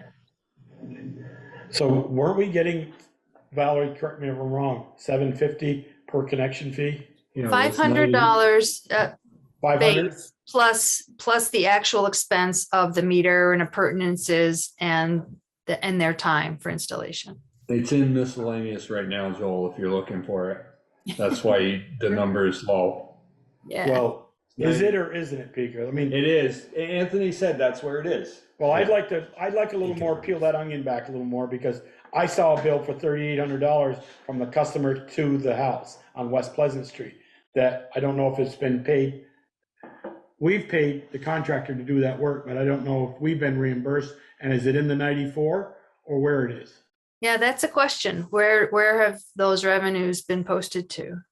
Right, and that's the question I've been asking. Right. And Sharon's gonna try looking for that for me. So that would make sense to be either miscellaneous revenue or reimbursement revenue or something like that. Right. Where it's was the clear. expense data? And then the expense of those repairs comes out of the contracted services. Is that right, Jill? I don't do your coding of your books, so I'm not Right. sure. I don't see the back end of it. That would make sense to me that it would go, I mean, in my accounting, if something goes in a line, it goes out the line. You know, especially if it's a reimbursement. If it comes into contracted services and then it gets reimbursed, it goes right back out. Yep, I agree with that 100%. That's how we manage a lot of our reimbursements. It goes Right. against the expense line. Yep. It's like you bought peanuts, you ate peanuts, they went in, they went out. That's just how I always would code things in my bookkeeping, but every set of books is different in what their rules are. So in other words, you might have line items with zero, even though you might have actually spent $500 and got reimbursed $500. The line would show zero. Well, you'd look at the detailed transaction of the actual line item and it would display that number and why. Yep. Yep. But from an accounting perspective, the expense is zero because it went in and out and it's gone. Again, I don't do municipal accounting. I know it's been paid, I just don't know if we've been reimbursed, that's what I wanna know. Yep. The Yeah. $3,800. Well, if it's been paid, if it was paid to us, No. That I don't know. I haven't got an answer yet. I know we've paid the contracted services $3,800. okay, so I see what you're saying. We paid the invoice, we just don't know if the The invoice. homeowner paid us. Right. And I'm not sure that we even sent an invoice yet. I don't think we have for the 3,800. We did for some other ones, but I think that one got missed. So Joe, can I ask why the town of Bristol is doing that invoice and not you guys, if that's the client or the customers? So bill? we could bill them directly. We've been billing them through you as we have the relationship, the contractual relationship with you guys and the service agreement, the insurance agreement, the contracted rates, etc. Also, it started years ago when there were other persons in the treasurer's position and there were some customers that needed to do payment plans with the town. So it was like their customer service was leaking. It absolutely needed to be replaced and they couldn't necessarily pay for the entire thing immediately. They were provided kind of a payment plan from the town. So that's sort of historically how it came to be that way. We could change it very easily if you wanted it to be. I'm just thinking, like, if they don't pay, we pay you and they don't pay, then it's on us to have to go back after that. And it's not technically our. Yeah, it's their, if they hired me to do it, I wouldn't get paid through the town, I'd Right. get paid through the customer. Right. Yeah, I mean, we can bill them directly. Yeah, we should at least talk about that because I mean, the amount they did 3 weeks ago or so ago, you did bill them directly. I have a contractual relationship with them. Okay. So it's. I just want to give a time check. It's 10:35. Yeah. oh, the time check was like an hour ago for I me. know. Yeah. I know. I'm Yeah, waiting. so we can pop the sewer budget, and if you guys want us to bill people directly, we can. We'll just have to create contractual relationships with them. So Yeah, we can talk about that. yeah, I guess if you guys want to get back to me on if you guys want to put any rate increases in here or not, we don't need it to justify what our expenditures are likely to be, but if you want it due to the fact that they're going to go up next year. It's not going to go towards the bond payment per se. It would go into No, it's capital not. reserve fund. Right. So, okay, so I guess I'll stop share and I'll open the sewer budget.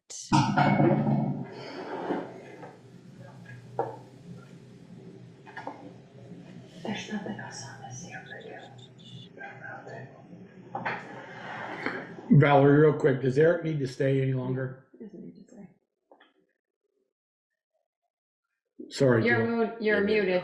Yeah. Could you repeat that? Does Eric need to, he's still sitting here in the back? Oh, no. half He's snoring. sleeping. Does he need to stay? No, I don't think so. We'll give you something to do. See ya. That's why I usually stay. Unless he's interested in the Howden Hall sign. No. Go. All right, have a good night, everybody. See you, Eric. Thank you, Eric. Okay, so this one was a little bit trickier, meaning I'm going off these same set of reports. So the fiscal year end of period 12, 6/30/22, and then month end period 10, which is the end of April 2023. And so we come up with actual revenues of 35,564, which when I looked at that and said, if that's 10 out of 12 months, we've got a problem. So it turns out it's 9 out of 12 months based on some research that Valerie and I did with Sharon. That means that your billings for this year are only going to equal 47,418. So all I can think was, I wonder how long the wrong number of periods have been known for actuals versus the, I mean, last year we took in 52,587. And our budget was 55. The budget for the current year is 56. We're only going to have taken in 47. So I don't know if people just aren't using as much water in the sewer district, or what is You got going more on. grease than the water. We're Sound like getting you're just, using more. yeah, we're just getting a ton of loading and not a whole lot of water. So basically what we're ending up with is just a massive amount of money that's needing to get spent to clean out the septic tanks and the grease traps. Like $21,000 of this is that. And then we did 2 of the larger projects. We had to replace the 90-degree bend in the splitter box, and we had to do that huge swath along the septic field. So those were 2 big items in last year's inspection report. And this year we still have to do the rebricking of that nasty burnt structure, which will be like a deep, deep wash, a plugging, bypass pumping, and rebricking and mortaring that structure. So that, again, we won't do till the fiscal year entry, but you know, we're still looking at a budget of like 60,000. There's still debt retirement going on of like 12,500 paying for when the sewer system was put in. And I don't know when that goes away. That'd be nice if that went away. I don't know when it finally stops, but basically we're short almost $15,000. So you would need to increase your billing rates 26.5%. Then we got to thinking about high strength waste users, the cost of pumping out the grease traps, the fact that it's the high fats and high solid waste that's really making it so we're having to pump twice versus once. And you know, if it's $375 per grease trap per quarter, and sometimes even more than just quarterly, why don't we just go ahead and assess a $375 per high strength user per quarter fee and leave the sewer rates alone? That would get us the 15,000 that we're missing, and it would put an actual high strength waste fee on the 10 users that are killing us. Do we have data on those 10 users to accurately show that it's them? Because I can see us presenting this and one user might say, well, that's not us because we have our grease traps. So the data isn't so much quantitative as far as we've taken samples, the data is categorized. So your restaurants, your breweries, your laundromats, etc., those are the ones that are going to be high strength waste because of what goes down their drain. Or the laundromat Laundromat doesn't, doesn't, no. that doesn't go down the drain. Just the toilets No. go to the. It's just their toilet? Okay, so I guess we're down to 9. Is that including Shaw's? Oh yeah, they've got a restaurant. They're frying chickens and wings and And I fries think they're and one of the everything else. biggest ones. Yep. I don't know, it was just a thought, like otherwise I- you're gonna increase everybody 26.5%. Yeah, to say the, you know, the corner store or the bank or, you know, and I work for the bank, but, you know, or Kimball's Office Supply, who just has a toilet and maybe sink to wash their hands in, to say 26% versus, but I don't think we should put it all the 375. I've been willing to go, you know, 300 to 50 somewhere on the big users that are grease trap related. That Right, nasty. that's not gonna solve the actual problem of the No, it grease isn't, going Darrell, into you're the right. system. Is that the No. answer?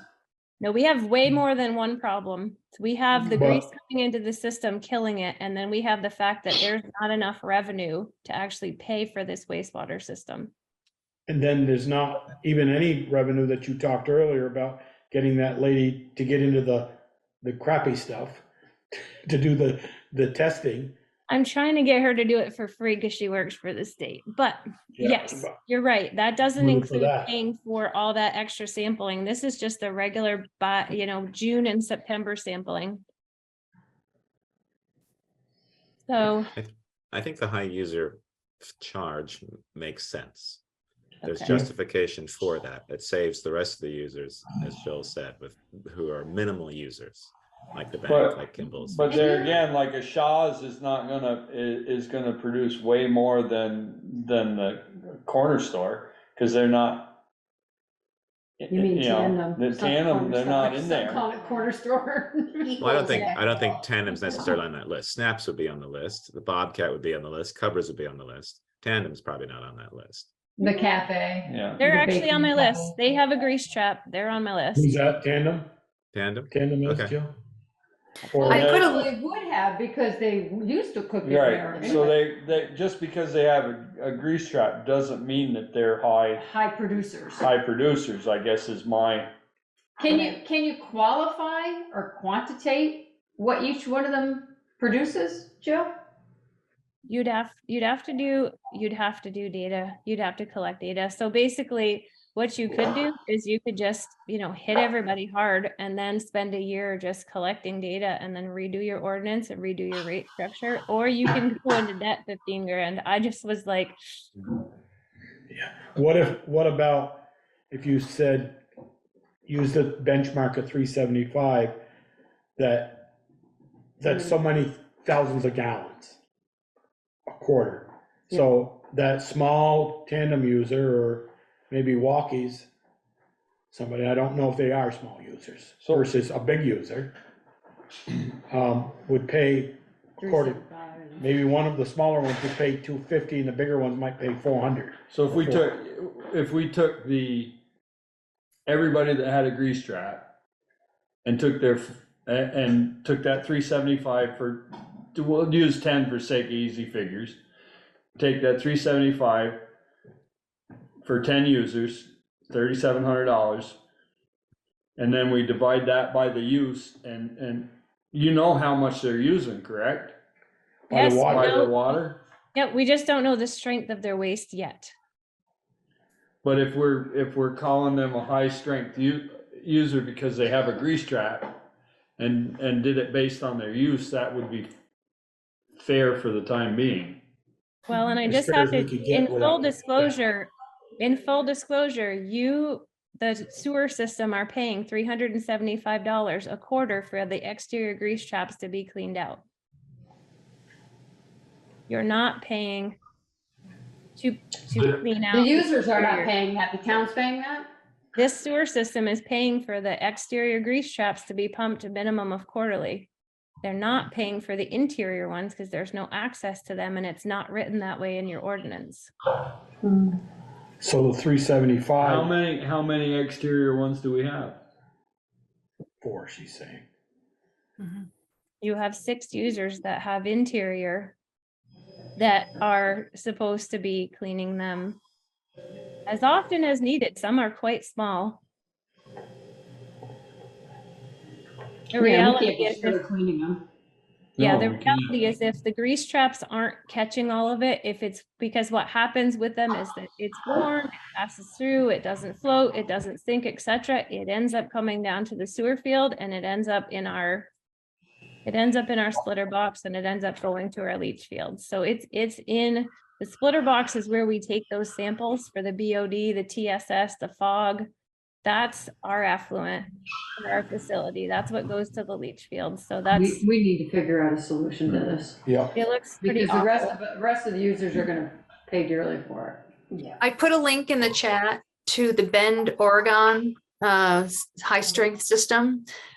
Jill and I haven't had a chance to really dive into their methodology, but it looks very thorough and it looks very comparable to maybe a different scale in terms of the size of the community and the size of the system, but procedurally it looks compelling. And Can you send that link like email, because yeah, we can't look, we can't, Yeah. I mean, we only got one connection here, so. right, I will. Yep. Yeah, and just to kind of console you guys and not feel like you're being evil, if these restaurants were in another town with a direct discharge permit, they would 100,000% have to do what's called pre-treatment. They would have a little tiny wastewater facility pre-treating at each one of their facilities because that's required. They cannot discharge anything above a certain BOD, TSS, or fog to a municipal sewer system. We're worse than that. We're like a little tiny on-site septic system, and we're taking high-strength waste that we are nowhere near designed for. Jill, what's the cost to a place to put in something like that, ballpark? I don't even know that they could. Lots, like tens of thousands. For each place to do that? Yeah, that's why it makes more sense to figure out what the methodology might be and to do some testing of what the effluent from each is. Like, what are they sending to us and do it. I'm just thinking, what if we bring those 10 highest users in for a meeting and say, this is what's happening. I was just thinking the same thing. You know, and we need a solution. Or you're gonna You're have- part, or you're you're- part of the problem. We need a solution, or you're gonna be without. Yeah. Well, and the stinky part is the state has $3.5 million for pre-treatment. And it can be directly to these types of contributors to high strength waste, but they won't allow it to be used on a direct discharge system. Only on an indirect, only direct discharges with Nepete's permits. And I said, why? Why won't you let us use it? We're still municipal sewer. We still have high strength waste users. They're destroying the system. We need the money as much as they do. I haven't won the argument yet, but I'm trying. Well, that's what I was thinking about, that the June 12th hearing would be a good introduction for all of the system users who choose to tune into it. To begin to get that information. No, I think it's a point where we have to say, you have to be here. Yeah. We're having a meeting. I think it You needs, have to be, I mean, I'm not saying at the annual meeting, but we need to have a meeting and saying, Oh, you yeah. have to be, your attendance is required. As a user, a big user, whatever, and a restaurant owner, whatever, you need to be here. I think that's just a special meeting with them 10. Yeah. It's a special And select that's all board we talk meeting. about. Yeah. Not Yeah, at so 10:30 picture- at night, get started yet. No. Yeah, so picture that these users would all of a sudden, you know, those like cubes that you see for maple sugaring with the metal cage around them, they're like 250 gallons. They then have these on site and their high strength waste actually goes into that and they have to dispose of that at a digester or some other place because it doesn't belong in a septic system. Those are the kinds Say, of, here like, are your options, $10,000, $20,000 to do this, you know, or.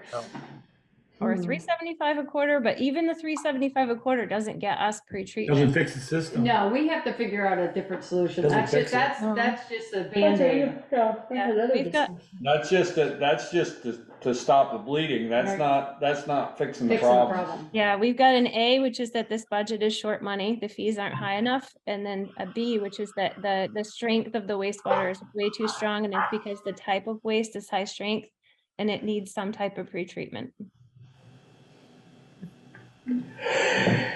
On the good news side, What the good? on the good news side, next year, fiscal year 24 is the last bond payment. Yay! Oh, good. Just in time So for with another that Just 10 in time times for 3, another one. that 10 times 375 doesn't get us to 16,000. Where's the rest coming from? It's a quarter. Oh, that's good. We're quarter times 4, sorry. Yeah, it's quarterly. Yeah, so the system is already covering. Well, it's gotta be more than that if there's only 9 users too, because Yes. they're out. Yes, We and just have that's to lift all the awesome users. that the debt retirement goes away. Just in time. I mean, it's possible that there is something that could be done just before the septic tank for pre-treatment down below, but it would need to be passive in order to not be super duper expensive, meaning doesn't need water, doesn't need electricity, and can somehow magically remove DOD and CFS. It has to, like you said, She's got a genie in her Joe. pocket or something or other. No, like you said, They Joe, in terms advertise of, those pills all the time that eat fat. We just drop a couple of them in the toilet every day here at the office and it'll be taken care of. Redix, and what did they say? Bring Redix in your system. I was saying, as you said, Jill, it's like, we have to put it back to the users, unfortunately. The system has to sustain itself, and they're contributing, they're costing us far more than what the system can handle.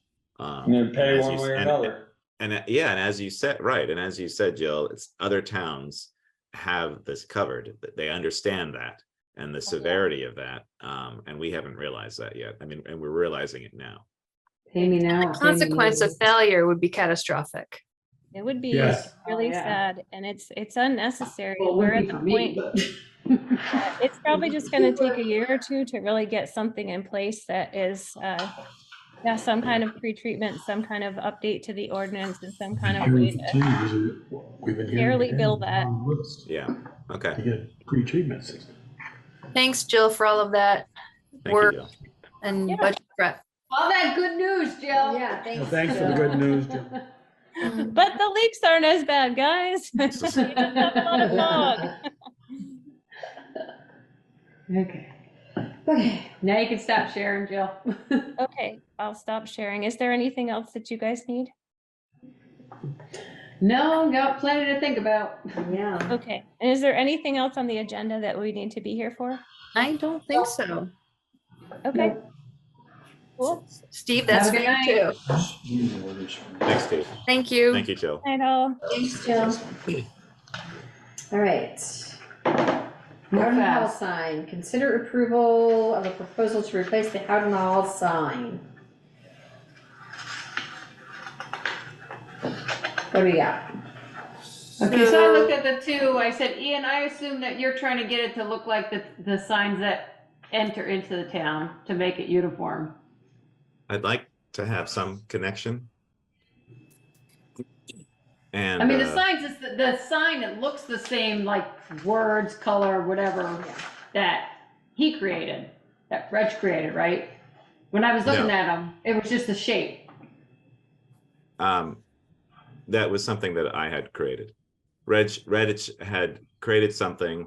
He showed it to me. I chatted. I said, I'll run it by our designers that design the town signs, and they created the version that you see. He's actually altered it a little bit, and I have some suggestions.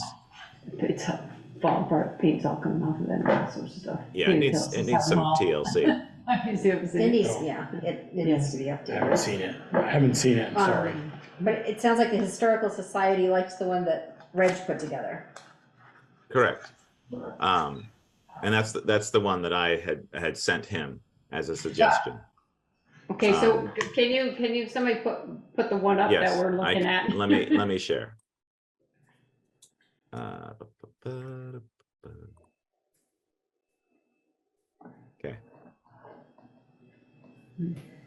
All right, so this is Reg's mock-up. Mhm. And you're losing the little ornate detail at the top of the sign, which is there now, and you're losing the curve. I'm okay with losing the curve. It's fine. It fits in with the town sign. It fits in with the library sign. It doesn't necessarily have to match the entry signs. What we do have here, the font choice, the way that it's laid out, is from Brad and Rebecca, who designed the town signs. They suggested this because I think there should be uniformity. I think we should have tie-in. It's a town building. The one thing I'm hesitant with this, because what he's done is, because of the way that the sign is going to be sized and how it's going to be attached, he's extended the edges and sort of reduced the sign size and given it a full green border. He's losing some space here above the H and the top of the thing. There isn't enough space there. It looks cramped.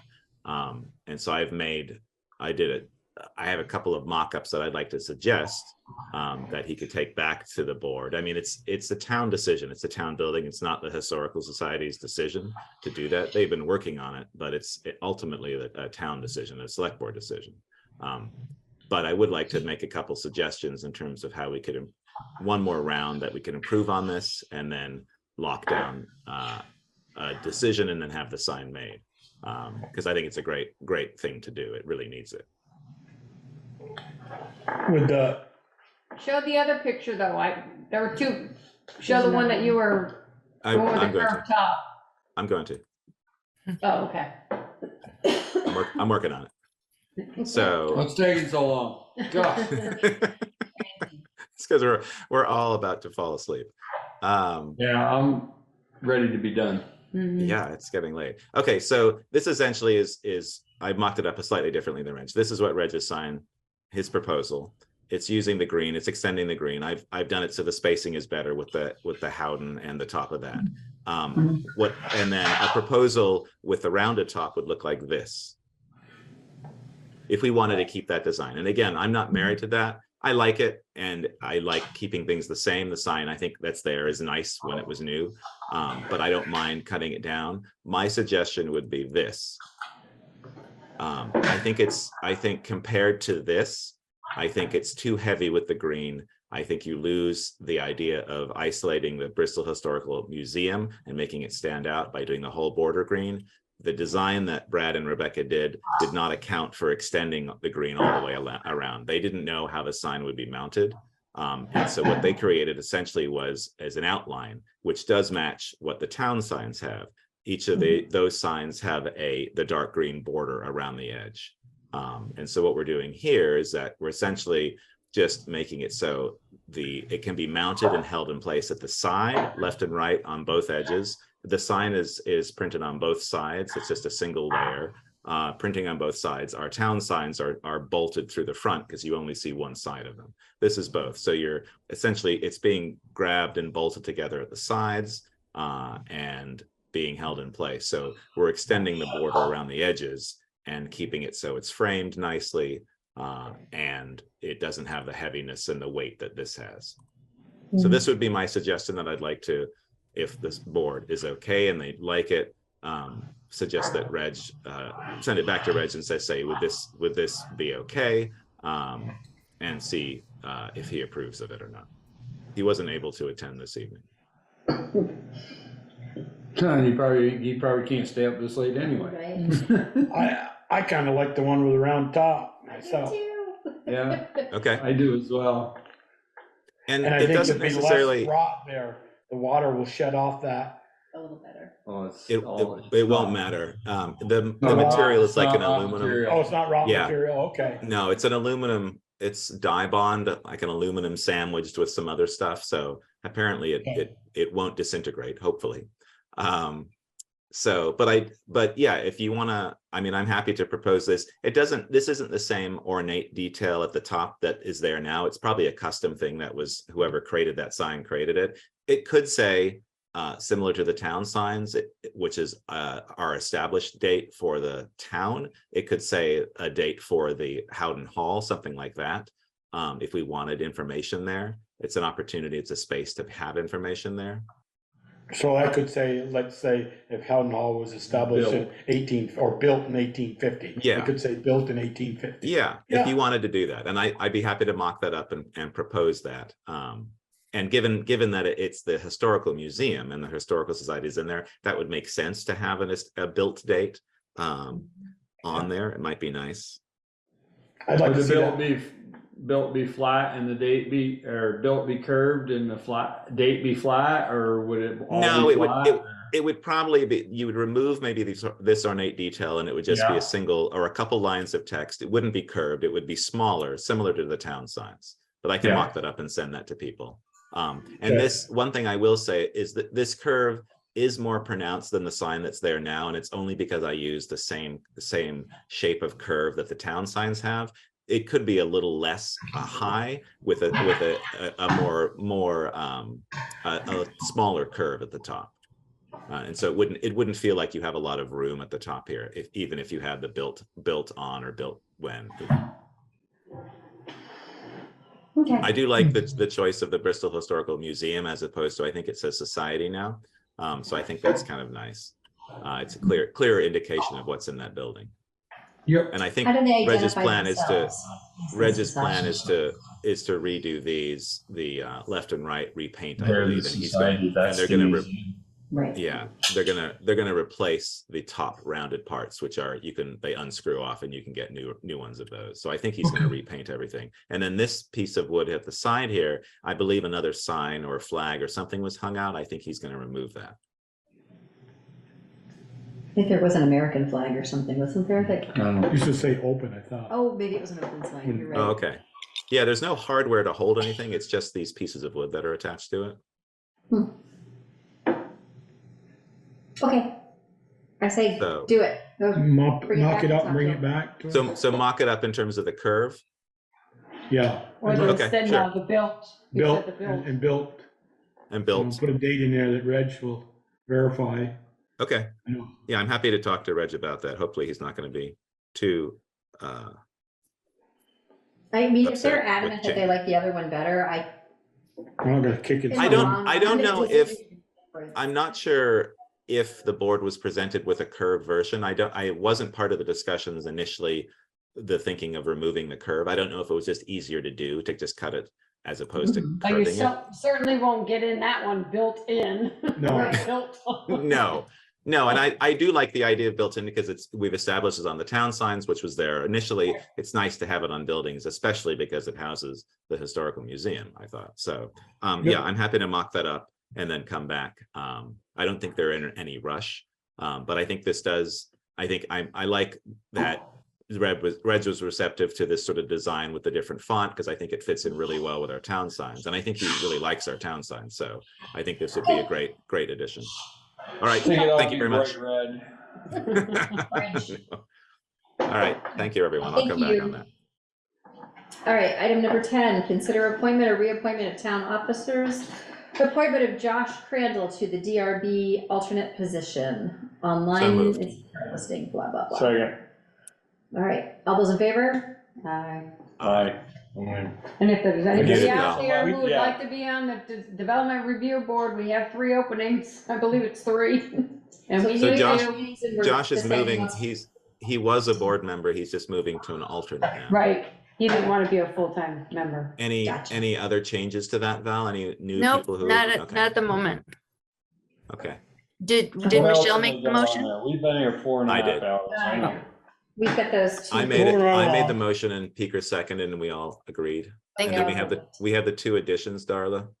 Yep, so one was for the rec department. There was a grant request from the rec department, Valerie. Do you So moved.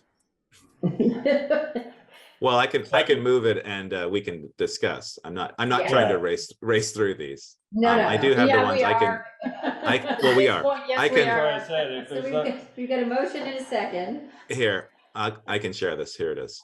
Okay, there you go. There's no matching funds. Aye. No matching funds. Okay, the one question I did have for this is, okay, so they get this grant, they expand their programs. Okay, next year we don't have grant funds, then what? they changed their programming. So Yeah. they can eliminate this programming and Well, don't it's- have it anymore? I mean, that's or- kind of what they've had to do this year, because Yeah. it was the other guy, the other gentleman that was working at the rec department that started it, and then when he left, there was nobody to fulfill it. They tried to do a little bit, but they haven't had much funding, and it's one group that consistently, I mean, when I was there, when Jerry was there, we tried to do more and more stuff for seniors with, you know, it ebbs and flows with seniors too, of who are interested in going out and doing things and who aren't, but yeah, I mean, it's like anything else. We try a program, it doesn't work, you don't run it the next year. I mean, that would be my, I don't know, Mary, are you still here? That's the way, you know. She was gone a long time Yeah. ago. Really? That's what I would assume they would do. Okay, All right. so we have So a we had a motion and a motion. second. Yeah, I made a motion. And one vote. And Joel voted for it, done. I didn't hear you say, Well, all no, those we in did. favor. I didn't say it. Joel did. I just said, Don't vote it ahead of time. Aye. All right, there we go. Okay, and then the next one was for the It's this lister's one. letter. Yeah. Why do they need to extend, Val, do you know? I Is do there not know. something holding them up? Like a specific? No, they extend it every year. Okay. We usually don't get the grand list done until towards the end of July. Okay, I so. used to do that when I make- was on the board. I make a motion to allow them to request an extension. Second. Second. And authorize Darla to sign the letter. Sure. Yeah, done. Done. Done. Sure. Not yet, not Sure. yet. Not yet. Doing it right now. We haven't voted yet. That's what I said. Yeah, all those in favor? Aye. There you go, now you can sign. Next Boy, that time. was quick. I'm speedy at signing. Review and approval of the minutes. You said, Val, you didn't get a chance to get to those? Yeah. No, not today. Next time. Okay. Authorize accounts payable warrant and any liquor and tobacco licenses. I know there's two. There's special permits, two special permits. Yeah, I we think. have special event permits. We have from Wild Heart She's got it. Distillery. They've got June 12th, June 19, June 26th for the farmer's market, and then the June 17 one for Pocock. And then the Bobcat submitted one for Pocock, and Groenfell Meadery also submitted one for Pocock on June 17th. I make a motion to approve all of those. Second. All those in favor? Aye. Okay. Yeah, do you want to I think close? no, Sharon, the ones that we're doing on the, Mondays?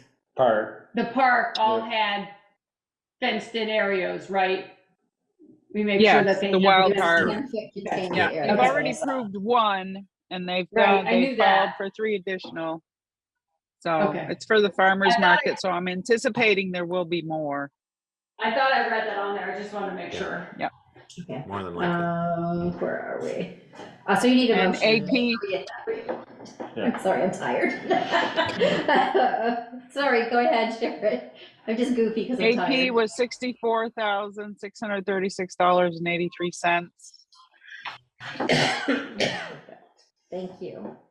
All right, we're moving on to select board roundtable. Michelle. I'm good. And even if I'm not saying It's anything. Joel. I got something, but it can wait for next meeting. Okay. I'm good. You're good. Do you want a bus shelter update, or should I wait till the next meeting? Next Can you meeting. wait, please? Thank you. Let's wait till September, October. I just wanted to say congratulations to the rec department. Their human powered parade goes by our house. And again, this year, it was just really fun. And you could tell the kids coming back from the school, it was a fun event. They do a nice job. And I know Brett said they had a lot of overflow at the firehouse too. So that worked out really well. So congratulations to those guys. That's it. Town administrators report. I have nothing to add to my written report. Thank you. Any other business, correspondence reports, correspondence received? There's a few items listed on the website and in my TA report. I added one this afternoon.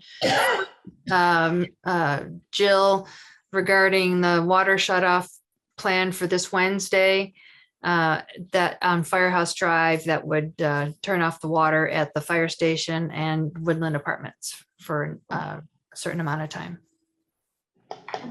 Okay. Anything else? Just Wednesday, do you want me to get a bus or not? I think we can carpool. We're just meeting at the town garage at 3? Rain and shine. Rain and shine. I got a If it's minivan. raining real hard, the bus is just down the street, I'll grab it. Sit in the Okay. bus, okay.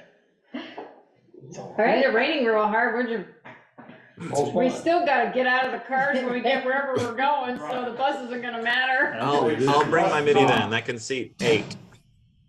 there you go. There you go. He's got the van. All right, meeting, Motion adjourned. Motion to adjourn. Aye.